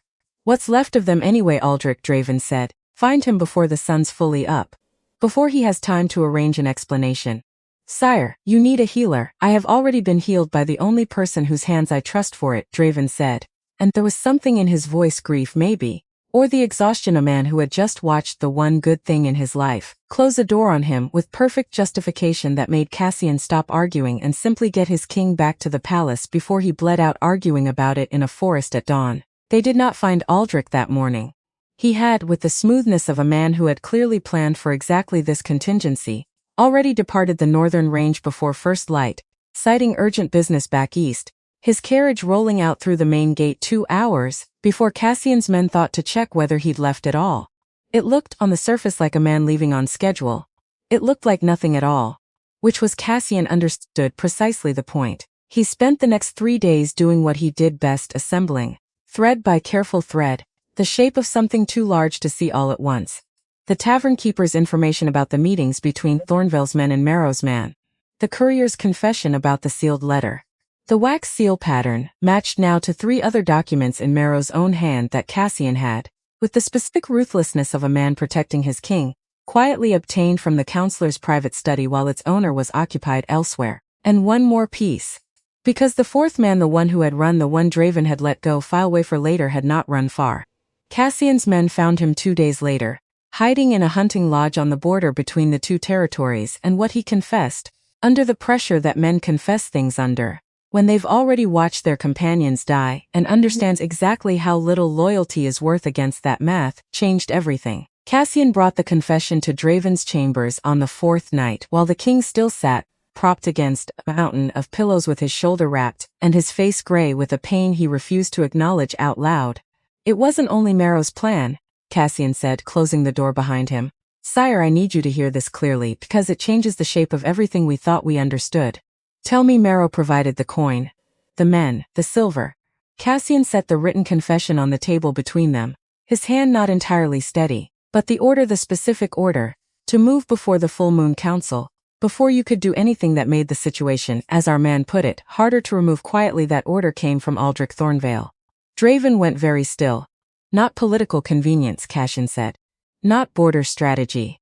Our man was explicit about this part, sire, because I made very sure he understood the difference between telling me the truth and telling me what he thought I wanted to hear. Thornvale learned, through his own household's watching, that the mark on Leora's shoulder was healing. He understood exactly what that meant. And he understood better than almost anyone alive, having thrown her away himself, precisely what it would mean for his own standing. If the world learned that a lord of Thornvale had rejected, before witnesses, the woman who would become the fated mate of the Alpha King of the Northern Range. His pride, Draven said very quietly. Not politics, his pride. His name. His whole family's name, built on generations of careful marriages and careful alliances, would become a story told at every fire in every territory. The fool who threw away a queen because his father wanted a border deal instead. He could not survive that story, so he decided, rather than survive it, to make certain it never got told at all. Draven sat with that for a long time, staring at the confessions on the table, at the small, ordinary handwriting that had just rearranged an entire season of his life into something colder and more deliberate than he had let himself imagine. He would have killed her, Draven said finally. Not to remove a political obstacle. To erase his own shame, yes, sire, and Marrow helped him do it because Marrow has spent 11 years wanting his niece on the throne instead of anyone I might actually choose myself. That is my belief as well. Draven closed his eyes. When he opened them again, something in his face had changed. The grief still there, still raw, but underneath it now something harder. Something that had not existed in him quite this way since the night he'd killed Skarn in front of 300 witnesses and felt nothing at all. He felt something now. Arrest Marrow, he said. Tonight, quietly, if you can manage it, but arrest him. And Thornvale sighed. He's already returned. Arresting a lord of another territory without cause presented before a formal council. Then we present the cause, Draven said, at the full moon. Before the entire council. Before 400 witnesses, exactly the way he was so careful to reject her before 400 witnesses 5 years ago. His jaw tightened. He wanted to erase a story by silencing the woman who could tell it. I intend to make very sure it gets told instead, louder than he ever imagined, in front of everyone whose good opinion he was trying so hard to protect. That same week, in a quiet corner of the palace archives, Bram Ashford dug back through the very same old codes he had annotated the previous autumn. This time for a purpose far graver than an inheritance dispute. He had been asked by Cassian, discreetly, to review every ancestral law that might touch on Leora's standing before the council, so that no old technicality could rise up unexamined and catch the crown by surprise. He found what he found. He set it aside, in the same locked cabinet, and told himself, the way careful men often do, that it was unlikely to matter. He would be wrong. But not yet. Marrow's arrest happened without incident. In the sense that no one bled and nothing burned, which was given everything else that had happened that week, the closest thing to a mercy the palace had seen in days. He did not deny the silver. Could not. Faced with Cassian's ledger and 3 matched documents and a confession from a hired man now safely under guard. What he denied calmly, precisely, with the composure of a careful man who understood that composure was often the last weapon available to him, was any knowledge of what Aldrich had intended to do with the men he'd helped provide. I arranged protection, Marrow said, seated across from Draven in a small chamber with 2 guards at the door and none of his usual confidence dimmed by his current circumstances. For Lord Thornvale's household during a sensitive negotiation. What he chose to do with that protection was his own affair. You knew what he was capable of, Draven said. You have known him for years. I know that a border alliance with the Eastern Range is worth more to this kingdom than the feelings of a beekeeper, sire. Marrow's eyes did not waver. I know that your father would have understood that math without needing it explained to him twice. My father, Draven said, and something in his voice made even the guards at the door shift their weight, is not the king sitting across from you, Marrow. I am, he stood. You will remain under guard until the full moon council, he said, where the full council will decide what your years of service are worth against what you have just cost this kingdom. I make no promises about the outcome. I only promise you will answer for it in front of everyone. Exactly as you intended someone else to answer for existing at Alta. She'd not see him for 6 days. 6 days, and Leora spent them exactly the way she had spent the 5 years before them, working. Because work was the only medicine she trusted anymore. The only thing that had never once lied to her or vanished before dawn or turned out to be something entirely other than what it appeared. The hive boxes arrived on the 3rd day. A wagon load, unstamped, unsigned, delivered by a palace servant, who said nothing beyond confirming the delivery and leaving before she could ask a single question. She stood looking at them for a long time before she let them through the gate. New wood, well built. Exactly the kind of boxes 7 burned colonies would need to have any chance of rebuilding before winter came. She did not write a thank you note. She did not send the boxes back either. She simply began on the 4th day the slow work of rebuilding what fire had taken, moving what colonies had survived into new homes, tending burns on her own hands from that first terrible night, mending fences, mending in the only way she knew how, The parts of her life that could actually be mended with hands and patience and time. The parts that couldn't be mended that way she did not touch at all. Not yet. She was not ready. Cassian came on the 5th day unannounced on foot without the usual entourage that trailed a king's beta through the countryside. He found her at the hives, sleeves rolled to the elbow, a burn scar still healing pink along one forearm. "I'm not here on the king's business," he said before she could ask or refuse to ask or simply turn her back and go on working until he left. "I'm here on my own." She did not stop what she was doing. "Then say what you came to say, Cassian. And let me finish before the light," Cassian said. "About the danger. Not until 3 days before the attack. I want you to understand that clearly because I watched him learn it. And I watched what it did to him. And I do not think you have any accurate picture of how close he came to tearing this palace apart, with his bare hands trying to reach you in time. He knew he was lying to me for 2 months before that." She set down the frame she'd been working, finally, and looked at him directly. "The danger is not the thing I'm angry about, Cassian. The danger is not even close to the thing. I understand that. Do you?" Her voice was not unkind exactly, but it had an edge to it that had not been there before that night in the burning yard. "Because everyone keeps explaining to me why he had good reasons, the crown, the danger. 11 years of learning not to trust easily. I understand all the reasons, Cassian. I understood them within an hour of watching him bleed in my own yard. Understanding why someone lied to you does not undo the lying." Cassian was quiet a moment. "No," he said finally, "it doesn't. I only came to tell you that whatever you decide he will accept it. He has already accepted worse from himself than anything you're likely to say to him. I have watched that man carry 11 years of a crown that never once fit him properly. And I have never in all that time seen him fight for anything the way he fought for you in that yard. That doesn't erase what he did. I only thought you should know it for whatever it's worth to you." He left without waiting for an answer, because he had not come for one. He had come, Lior understood, watching him walk back toward the road, simply to make sure someone told her the truth plainly, without a crown attached to the telling. She stood among her half-rebuilt hives a long time after he'd gone, and did not cry, because she had done enough of that already, but something in her chest had loosened slightly, in a way she was not yet ready to examine too closely. The confrontation with Aldrich came sooner than anyone had planned for, because Aldrich, understanding exactly how quickly a story could outrun his control of it, chose to arrive at the northern range 3 days before the full moon council rather than wait to be summoned. He came this time without the honor guard, without the gifts. He came alone, on horseback, mud spattered up past his knees from a hard ride. He had clearly not paused, rest, requested, demanded. In the polite, iron-edged way of a man who had never once in his life truly believed a request could be refused, a private audience with the king. The guard who brought word of his arrival found Draven still in his own chambers, shoulder freshly rebandaged, jaw tight with the pain he had refused, twice already that morning, to let the physician address with anything stronger than willow bark. He listened to the report, said nothing for a long moment, then rose because whatever this cost him, he intended to look this particular man in the face while it was said, rather than let it arrive secondhand through a closed door. Draven granted it, because he wanted more than almost anything, to look this man in the face one more time before full moon made everything official and unavoidable and public.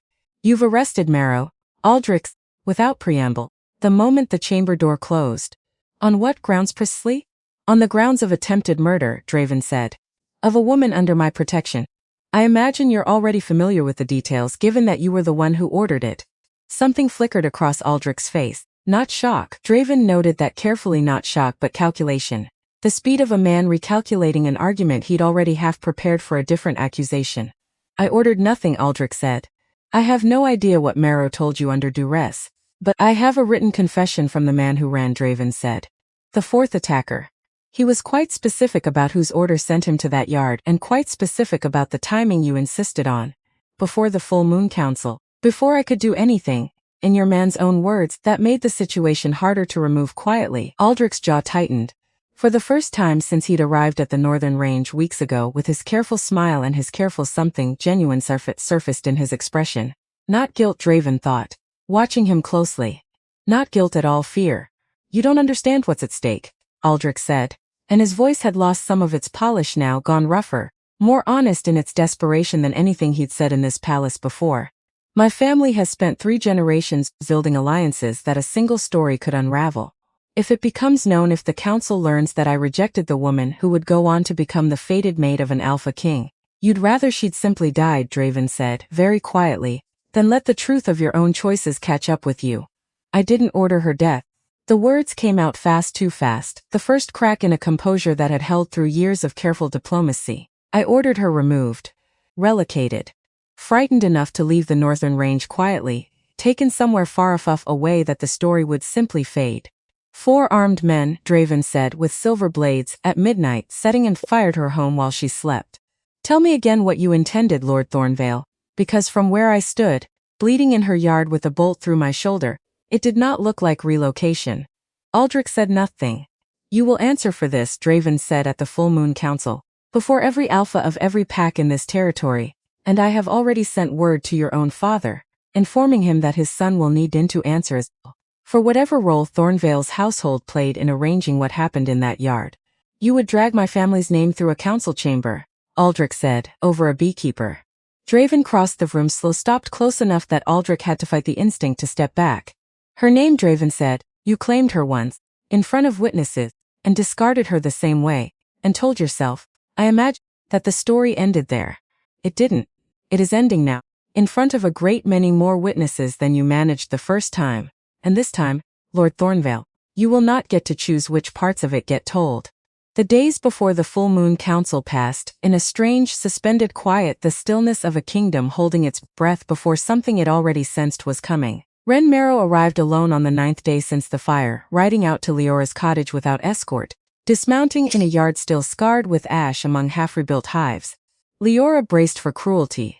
The cruelty of a woman whose uncle now sat under guard because of a chain of events that had, however indirectly, run straight through Leora's own front door. She got something stranger instead. My uncle is in chains, Ren said without preamble, exactly the way Cassian had come without preamble, as if directness were the only currency this family understood how to spend honestly. The men who confessed named him clearly. So you'll have justice, if that's any comfort, I find. It isn't much of one myself, but people differ. She looked at the hives, and something moved behind her, carefully composed, the first expression Leora had seen from her. I was 6 years old, Ren said, when they began training me to be Luna. Deportment before breakfast, my mother used to pinch the inside of my arm at the dinner table when I laughed too loudly, in a spot where the bruise wouldn't show above my sleeve. She pulled her gloves straight, an old habit, the kind that comes from years of composing yourself in rooms that were never safe to fall apart in. 20 years of that. And he never once, in all the time I've known him, looked at me the way he looked at his own bootses. When your name came up at breakfast, Leora said nothing. There was nothing yet to say. I came to hate you, I think, Ren went on. Somewhere in the last few weeks, I built up a fairly thorough case for it in my own head. But you keep bees, and yours yard is burnt, and he has stopped eating properly since the fire. And I find, honestly, that I'm only tired of the whole business. At the gate she paused, one hand on her horse's bridle. The council votes at the full moon, she said. To settle the question of Aluna, among other things now, given everything that's happened. Come or don't. I won't pretend to know what's right for you to choose. But you should know, he told them. All of them, weeks ago, before any of this happened. That he would take no one ever if not you. A small wry twist of her mouth. He said it the way he declares wars, apparently. Quite embarrassing, honestly, for everyone involved. She mounted and rode off without waiting for a response, leaving Leora standing among her half-rebuilt hives with something new and unsettled churning beneath the anger she had been so carefully maintaining for 9 days. The Full Moon Council convened in the Great Hall of the Northern Range, and 400 wolves filled a chamber built to hold exactly that many. Torchlight caught in silk and steel, and a low electric hush moved through the room the way weather moves through a valley, everyone present already sensing, before a single word was spoken, that tonight would not be an ordinary session. Marrow stood before the assembled alphas in chains, his composure finally visibly cracked. The careful man reduced to something smaller and more frightened than 11 years at court had ever let anyone see.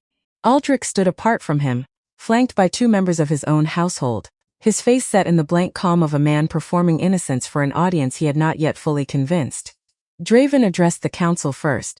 Laid out, in a voice that carried to every corner of the hall without needing to rise above a controlled, deliberate calm, the full sequence of events: the snare in the ravine, the silver purchased and traced, the meetings between Thornvale's men and Marrow's household, the confession of the man who had run, the fire, the attack, the bolt that had taken him through the shoulder instead of taking a healer's life in her own yard. The hall went silent by sections, like fields going dark under a moving cloud, as the full shape of it settled over 400 listening wolves. Counselor Marrow provided the means, Draven said. Lord Thornvale provided the order and the reason. Both of you will answer to this council, and this council alone decides what that answering costs. Marrow's punishment came first, and came harshly stripped of title, stripped of land, exile from the northern range under guard, his household dissolved and its assets returned to the crown he had betrayed. He did not argue it. Something in him had already surrendered. Days before, in the moment his own niece had told him plainly what she thought of what he'd done. Aldrich's reckoning took longer, because Aldrich, even now, even facing a full council with evidence stacked against him thick enough to bury lesser men, still believed there was an angle left to play. I dispute the characterization entirely, he said, when the council called him to answer. I ordered protection for my household during a delicate negotiation. What Marrow's hired men chose to do. You ordered the timing, Draven said. Before this very council could convene. Your own hired man confirmed it under confession in writing, and that confession will be read to this hall in full if you continue to insist otherwise. Aldrich's composure finally fully broke. You want the truth, he said, and his voice had gone raw now, stripped of every careful diplomatic layer he'd built over the negotiation. Fine. The truth is that 5 years ago, I stood in front of everyone I have ever answered to and I rejected a woman my father told me to reject. And I have spent every year since telling myself it was the right choice, the necessary choice, the choice a future lord had to make. And then I learned that the woman I threw away had become the fated mate of an alpha king. And I understood in that moment exactly what story was about to be told about me at every fire in every territory for the rest of my life. I did not want her dead. His voice cracked finally on something that might have been genuine. I wanted her gone before that story could be told at all. I am not proud of it, but I will not stand here and let you paint me as a monster who ordered a murder for sport. I ordered a mistake I was too much of a coward to undo any other way. The hall was utterly silent. Draven looked at him for a long moment, and something in his expression, the fury of days ago, tempered now by something closer to a cold, exhausted clarity, settled into place. Cowardice, said, does not undo the 4 armed men who set fire to a woman's home while she slept. Lord Thornvale, whatever you wanted, that is what you built. This council will decide what that costs you. I have already decided what I think of a man who would rather see a woman erased than let the truth of his own choices exist in the world. The council's judgment, when it came, stripped Thornvale of standing in any negotiation with the Northern Range for Agestion, demanded formal reparation to be paid directly to Leora, a demand Draven insisted upon specifically, over Aldrich's visible fury, because some debts, he said, needed to be paid to the person actually owed them rather than simply absorbed by a council's abstract justice. It should have ended there, it did not. Because as the council moved toward its next order of business, Aldrich, backed into a corner with nothing left to lose, played the one card he had been holding in reserves since the moment he'd first learned Leora's mark was healing. Before this council moves further, he said, his voice carrying with the sharpness of a man who understood he was making his last possible move, there is a matter of law that has not been addressed. The hall stirred. Draven's eyes narrowed. 5 years ago Aldrich said I claimed Leora before witnesses at the autumn fires of Thornvale territory. That claim was never formally dissolved through proper channel of law, only rejected before witnesses, which by the old, still recorded in the ancestral texts of every founding pack, including this one, is not the same act. A murmur ran through the assembled alphas. Even Draven, watching Aldrich's face, felt something cold settle low in his stomach, not fear for himself, but the dread of a man who understood suddenly that he might be about to watch a technicality undo everything he had fought to protect. Cassian, standing near the back of the hall, felt his stomach drop for an entirely different reason. He had asked Bram Ashford weeks before to review exactly this kind of ancestral law, precisely so nothing could surprise the crown at this counts. Bram had found it.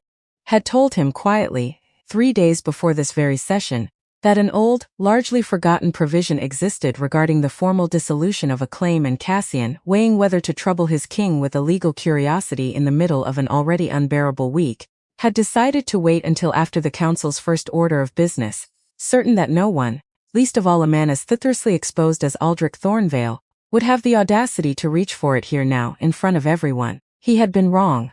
He understood that now, watching Aldrich's face with the particular sickness of a careful man's discovering that his own caution had for once cost him exactly the ground he could least afford to lose. The old codes require formal dissolution. Aldrich pressed on, witnessed and recorded by a Chinner for claim to be legally severed. Rejection before witnesses ends the social bond. It does not by the letter of the ancestral law end the legal one. He turned finally to face Draven directly. Which means, Alpha, that whatever bond you believe yourself to share with this woman, my claim on her, technically, still stands. And I invoke it now. The hall erupted into noise. Alphas turning to them and their neighbors, elders murmuring among themselves, the chaos of a room that had just watched a familiar story take a turn none of them had anticipated. Bram Ashford rose from among the assembled alphas, old enough to remember laws most of the hall had never bothered learning, his face grim with the particular unhappiness of a man about to confirm something he wished very much were not true. The claim is accurate, Bram said, and his voice, though quiet, carried through the entire silent hall. Rejection before witnesses severs the social bond, and the Omega walks free of pack obligation. But the formal claim, the legal right to contest a future bonding, is only dissolved by a second ritual witnessed by Elder. If that ritual was never performed, it was not, Aldrich said. I never performed it. I did not know 5 years ago that it mattered.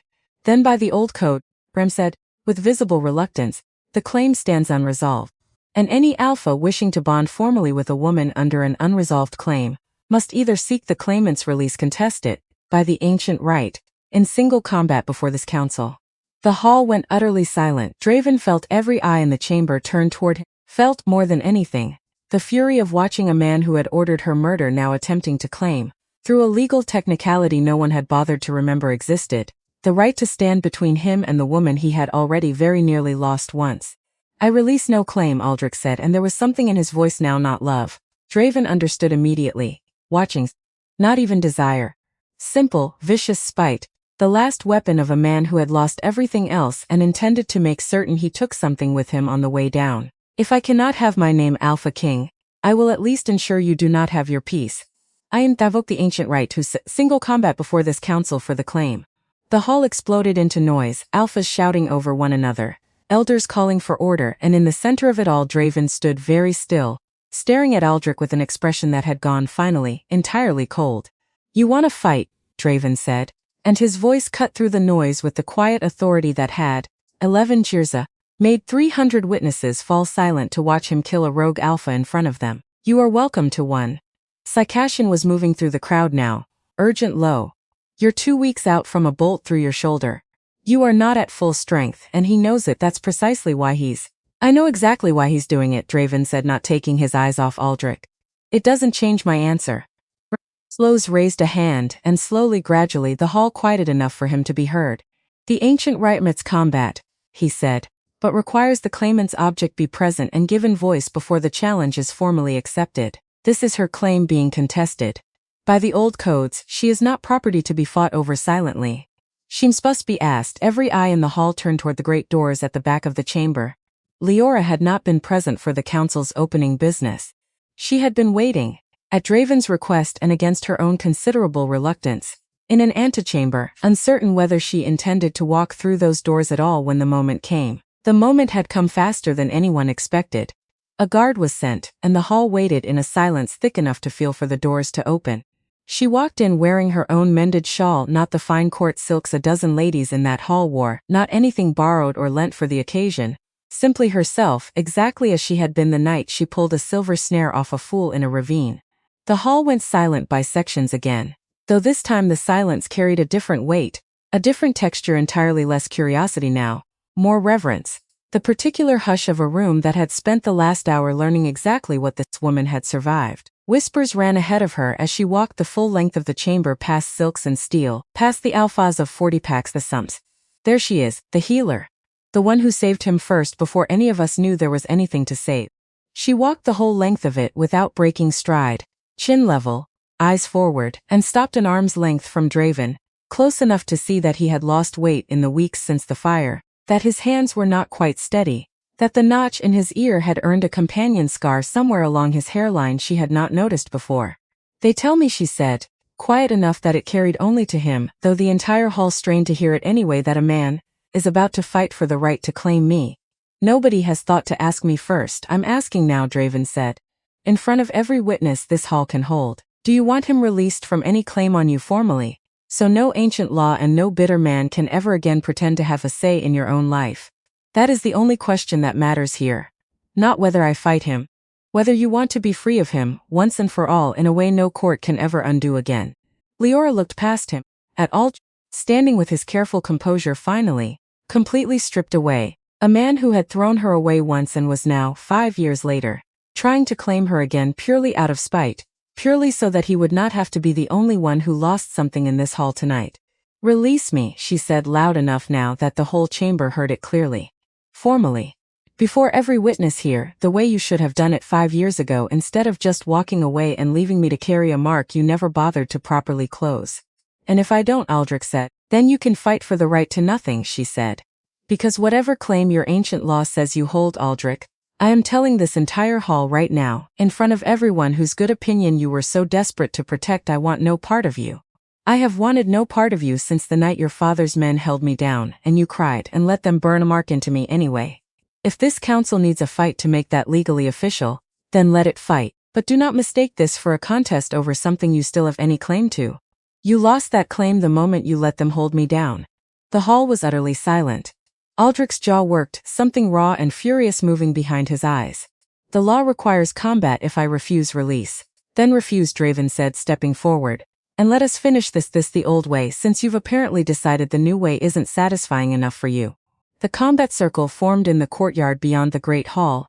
Torches lit against the dark. 400 wolves gathered in a ring to witness what the old codes demanded: a fight not for love, not truly, but for the last scrap of pride a desperate man had left to spend. Draven shed the crown before he shed his clothes, handed it without ceremony to Cassian, who took it with hands that were, for the first time in 11 years of service, visibly unsteady.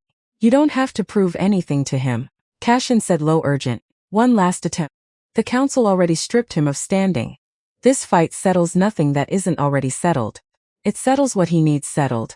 Draven's, which is watching, with his own eyes, exactly how far short of me he fall. Some men only understand a lesson once it's been beaten into them personally. I intend to make certain this one learns it thoroughly. The change took them both at the edge of the circle, Draven's black fur rising in the torchlight, still favoring the shoulder that had not fully healed, and Aldrich's own shift, a lighter gray, leaner, quicker, a wolf built for speed rather than the raw, overwhelming force that had made Draven's line famous for generations. Leora watched from the front of the crowd, Ren Marrow standing beside her, unbidden, the two women who had each in their own way been discarded by men in that circle now, standing shoulder to watch the reckoning. The fight was short. It was not gentle. Aldrich came in fast, testing the wounded shoulder exactly as Cassian had feared he would, and for one terrible moment the circle held its breath, as Draven staggered under the impact, old wounds screaming, blood welling fresh beneath fur.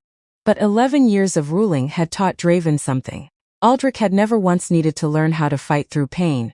That would have stopped a lesser man cold, how to turn a wound into leverage rather than weakness, and when Aldrich came in a second time, certain of his advantage, Draven was already moving to meet him with a speed that had nothing left in it but pure, focused fury. It ended with Aldrich on his back in the dirt, Draven's jaws closed around his throat, close enough that one single motion, the same motion that had ended Skarn's life 11 years ago in front of 300 witnesses, would end this too.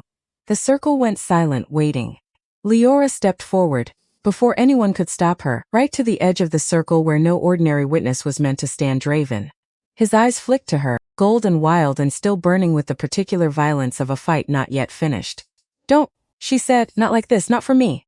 He held the position a long moment, jaws still closed around a throat he could end in an instant, the whole hall holding its breath around him, and then slowly, deliberately he released, stepped back.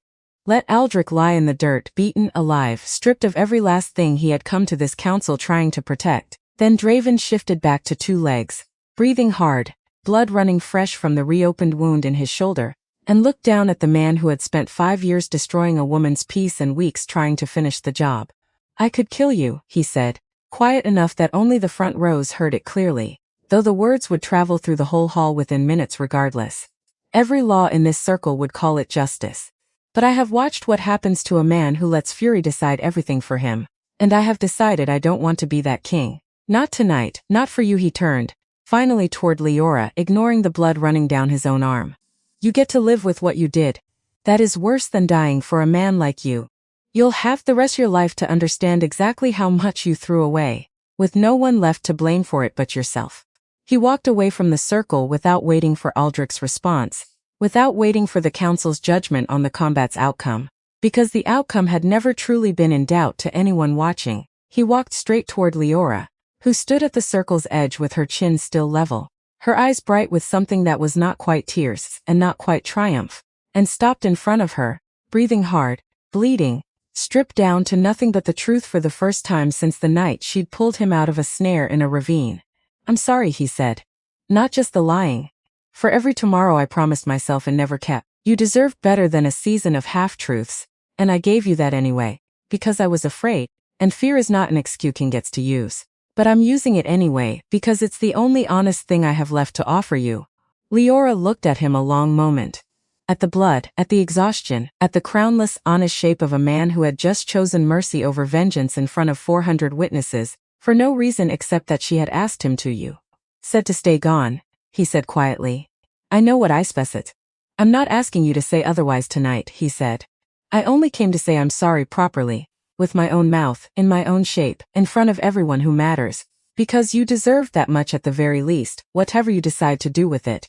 She did not answer him that night. She went home, to a cottage still scarred with ash to hives half rebuilt, and sat alone by a fire that had finally, after 9 days, stopped feeling like a reminder of everything that had nearly been taken from her. She thought about a wolf who had licked a wound every single night for a season and called it medicine. She thought about a man who had just knelt over an enemy with the power to end him and chosen, instead, mercy in front of the very people whose judgment he'd spent 11 years learning to fear. She thought about 5 years of building a life that needed no one, and how frightening it was to discover, despite all that careful independence, that she wanted someone anyway. She did not decide anything that night. But 3 days later, when a wagon arrived at her gate unstamped, unsigned, carrying nothing but a single new hive box and a folded note in handwriting, she now recognized instantly. She read the note twice before she let herself smile. It said only no pressure. No lies left either. Whenever you're ready, I'll be here however long that takes. She kept the note. She did not write backs, but she did not send the hive box away either. Winter came hard that year, the way it always did in the northern range, and Leora spent it exactly as she had spent every winter before, tending what animals came to her door, mending what could be mended, letting the rest heal in its own slow time. Draven did not come to her cottage again, not as the wolf and not as the king. He kept his word, the way he had promised in that note, and the not coming cost him more than she would ever fully know. Though Cassian, watching his king through that long quiet winter, understood exactly what restraint like that required from a man who had spent his whole life taking what he wanted, the moment he decided he wanted it. But he sent things, small things, a jar of honey from the palace's own gardens, once with no note attached at all, simply left at her gate the way the first hive boxes had been. A book on beekeeping from some scholar in the south, its margins already annotated in a careful hand that was clearly not his own but had been requested on his behalf. Firewood, twice delivered by a palace servant, who never once mentioned who had ordered it, though Leora always knew. She began slowly without deciding to, keeping a small shelf by her hearth for the things that arrived. Not because she had decided anything yet. Only because throwing them away felt like more effort than simply letting them sit there, gathering the quiet, patient evidence of a man who had finally learned what waiting actually meant. There was one visit that winter that neither Cassian nor Draven ever spoke of afterward, though both remembered it. Deep in the coldest week of the season, when the roads north had gone to ice and no sensible traveler moved without good reason, Ren Marrow arrived again at Leora's gate, this time with nothing to say about her uncle at all. "I came to help with the hives," she said, standing awkwardly in the snow in a coat clearly not built for a beekeeper's work. "I don't know the first thing about bees. I only know I'm tired of sitting in a cold house by myself, and I remembered you keep yours warmer than most, even in winter." Leora studied her a long moment, then stepped back from the door and let her in. They did not become friends easily, and neither of them pretended otherwise. But over that long winter, something quieter than friendship took root between the two women, who had in their very different ways, spent their lives being decided about by men who never once thought to ask, a kind of understanding that needed no explanation, because each of them had already lived the explanation in her own body. Spring came eventually the way it always did. Snow melting off the south wall where her hives stood in their neat rebuilt row, and on the first truly warm morning of the new season, Leora walked out to find the wolf waiting at her gate, not the king. The wolf, exactly as he'd first come to her vulnerable patient asking nothing. She stood in her doorway a long moment studying him and then, without a word, she walked out and sat down on her front step, the way she had 100 times before. In the days when she still believed he was only an animal, he lay down beside her, did not press closer, did not ask for anything, allowed to sit there in the thin spring light with her. "You've been patient," she said finally. The wolf's ears flicked toward her, listening. "I've had a whole winter to think," she said, "about what I want, and what I'm willing to forgive, and what forgiving actually means, versus what people sometimes mistake it for." She looked at him directly. "I don't forgive you because I've decided the lying didn't matter. It mattered, it still does some days when I let myself think about it too long. I forgive you because I watched a man choose mercy over vengeance in front of 400 witnesses who would have cheered either way, and because you kept a promise for an entire winter that most men would have broken in a week. That tells me something about who you actually are, underneath the crown and the fur and all the reasons you gave yourself for lying. I think I'd like to find out more about that man. If he's willing to be found honestly from now on." The wolf made a slang sound low in his throat, not quite a whine, not quite anything with a proper name, closer to relief than anything else. "I'm not saying yes to everything," she said. "I'm saying yes to trying. There's a difference, and I need you to understand it clearly, because I will not do this a second time if you decide, somewhere down the road, that honesty is only convenient when it's easy." The wolf pressed his head into her lap, gently this time, none of the desperate weight from that first burning night. Simply present, simply asking to stay. She buried her fingers in his fur the way she always had, and for a long moment neither of them said anything at all, because nothing needed to be said, and the spring sun climbed higher over a rebuilt row of hives, and somewhere in the trees beyond her fence, bees that had survived a fire went about the ordinary patient business of building something new out of what remained. The council that finally settled the matter of Aluna convened at the following full moon.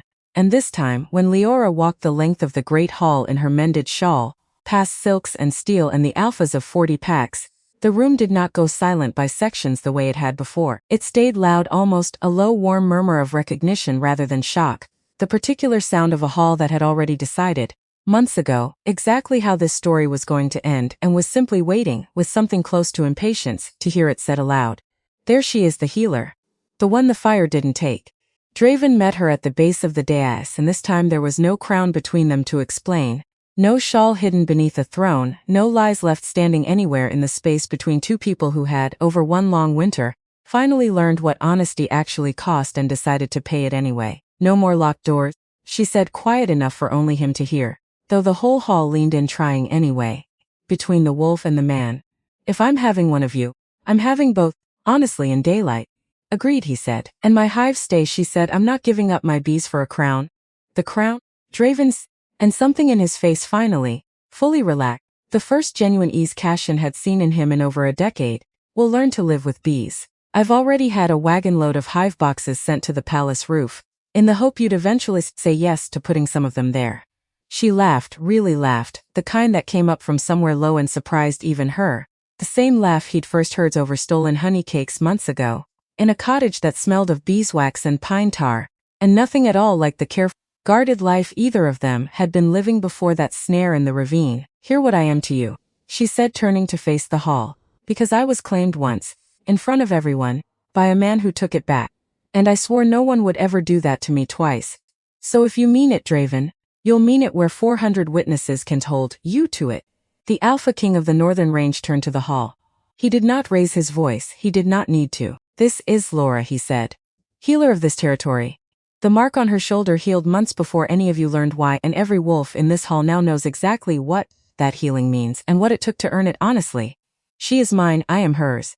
And any man who still doubts the truth of that after everything this council has already witnessed is welcome to say so to my face right now." No one spoke. The roar that went up in the hall a moment later, 400 wolves giving voice at once, the sound of a kingdom, Val finally exhaling a breath it had been holding since the night a snare closed on the wrong leg in the wrong forest carried, they said later, all the way to the forest's edge, and set the bees humming in their hives long after the moon had climbed past its peak. The epilogue, as the best ones always are, was small.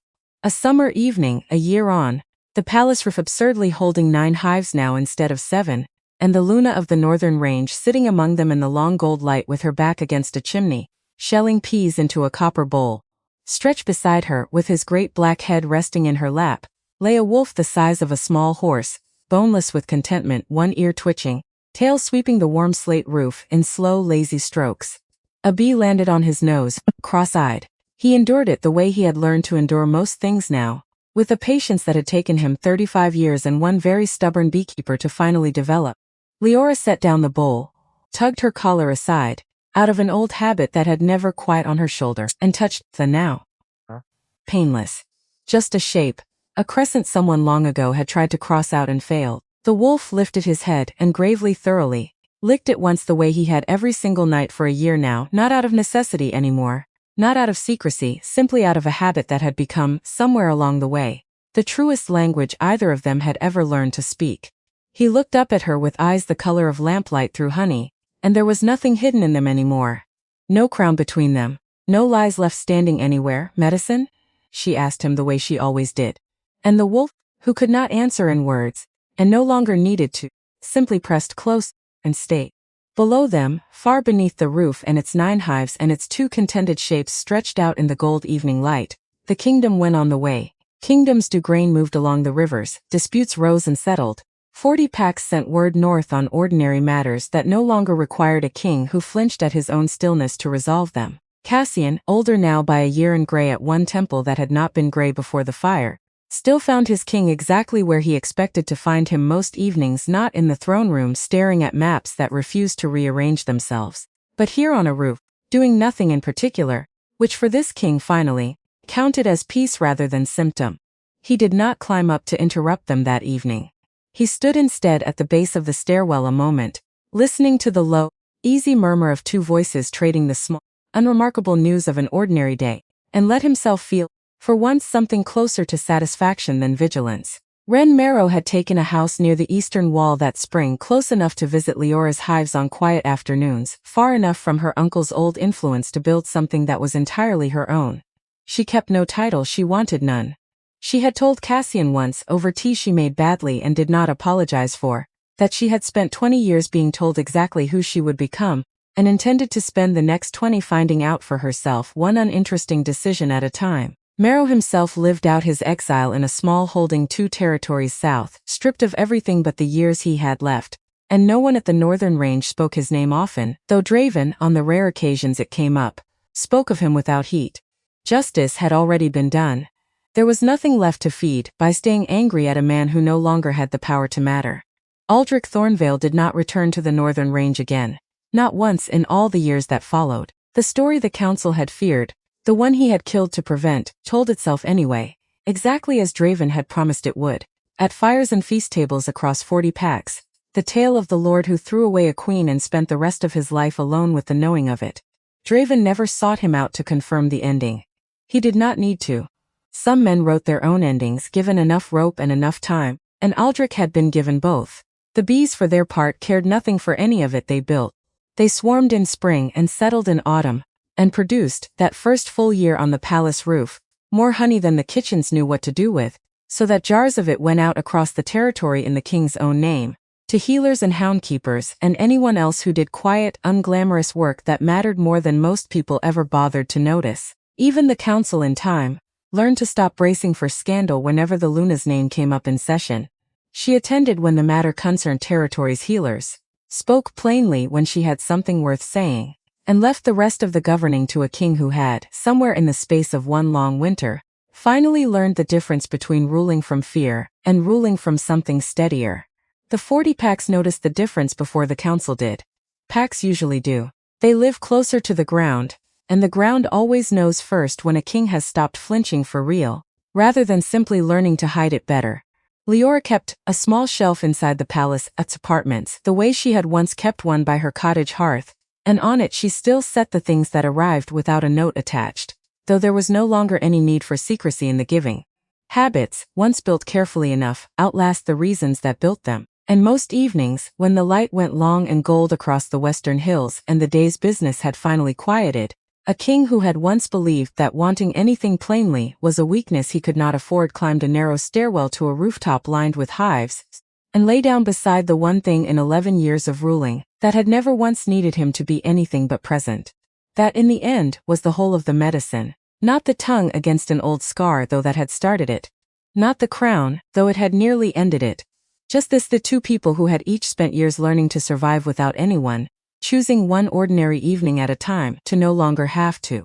The sun went down slow over the western hills, the way it always did in the northern range, gold fading to amber and amber to the deep, settled blue of an evening with nowhere left to rush toward. Somewhere below, a bell rang for the changing of the palace guard, and somewhere farther still, in a forest that did not care that a king had ever ruled it, the trees stood exactly as they always had, holding the way forests do.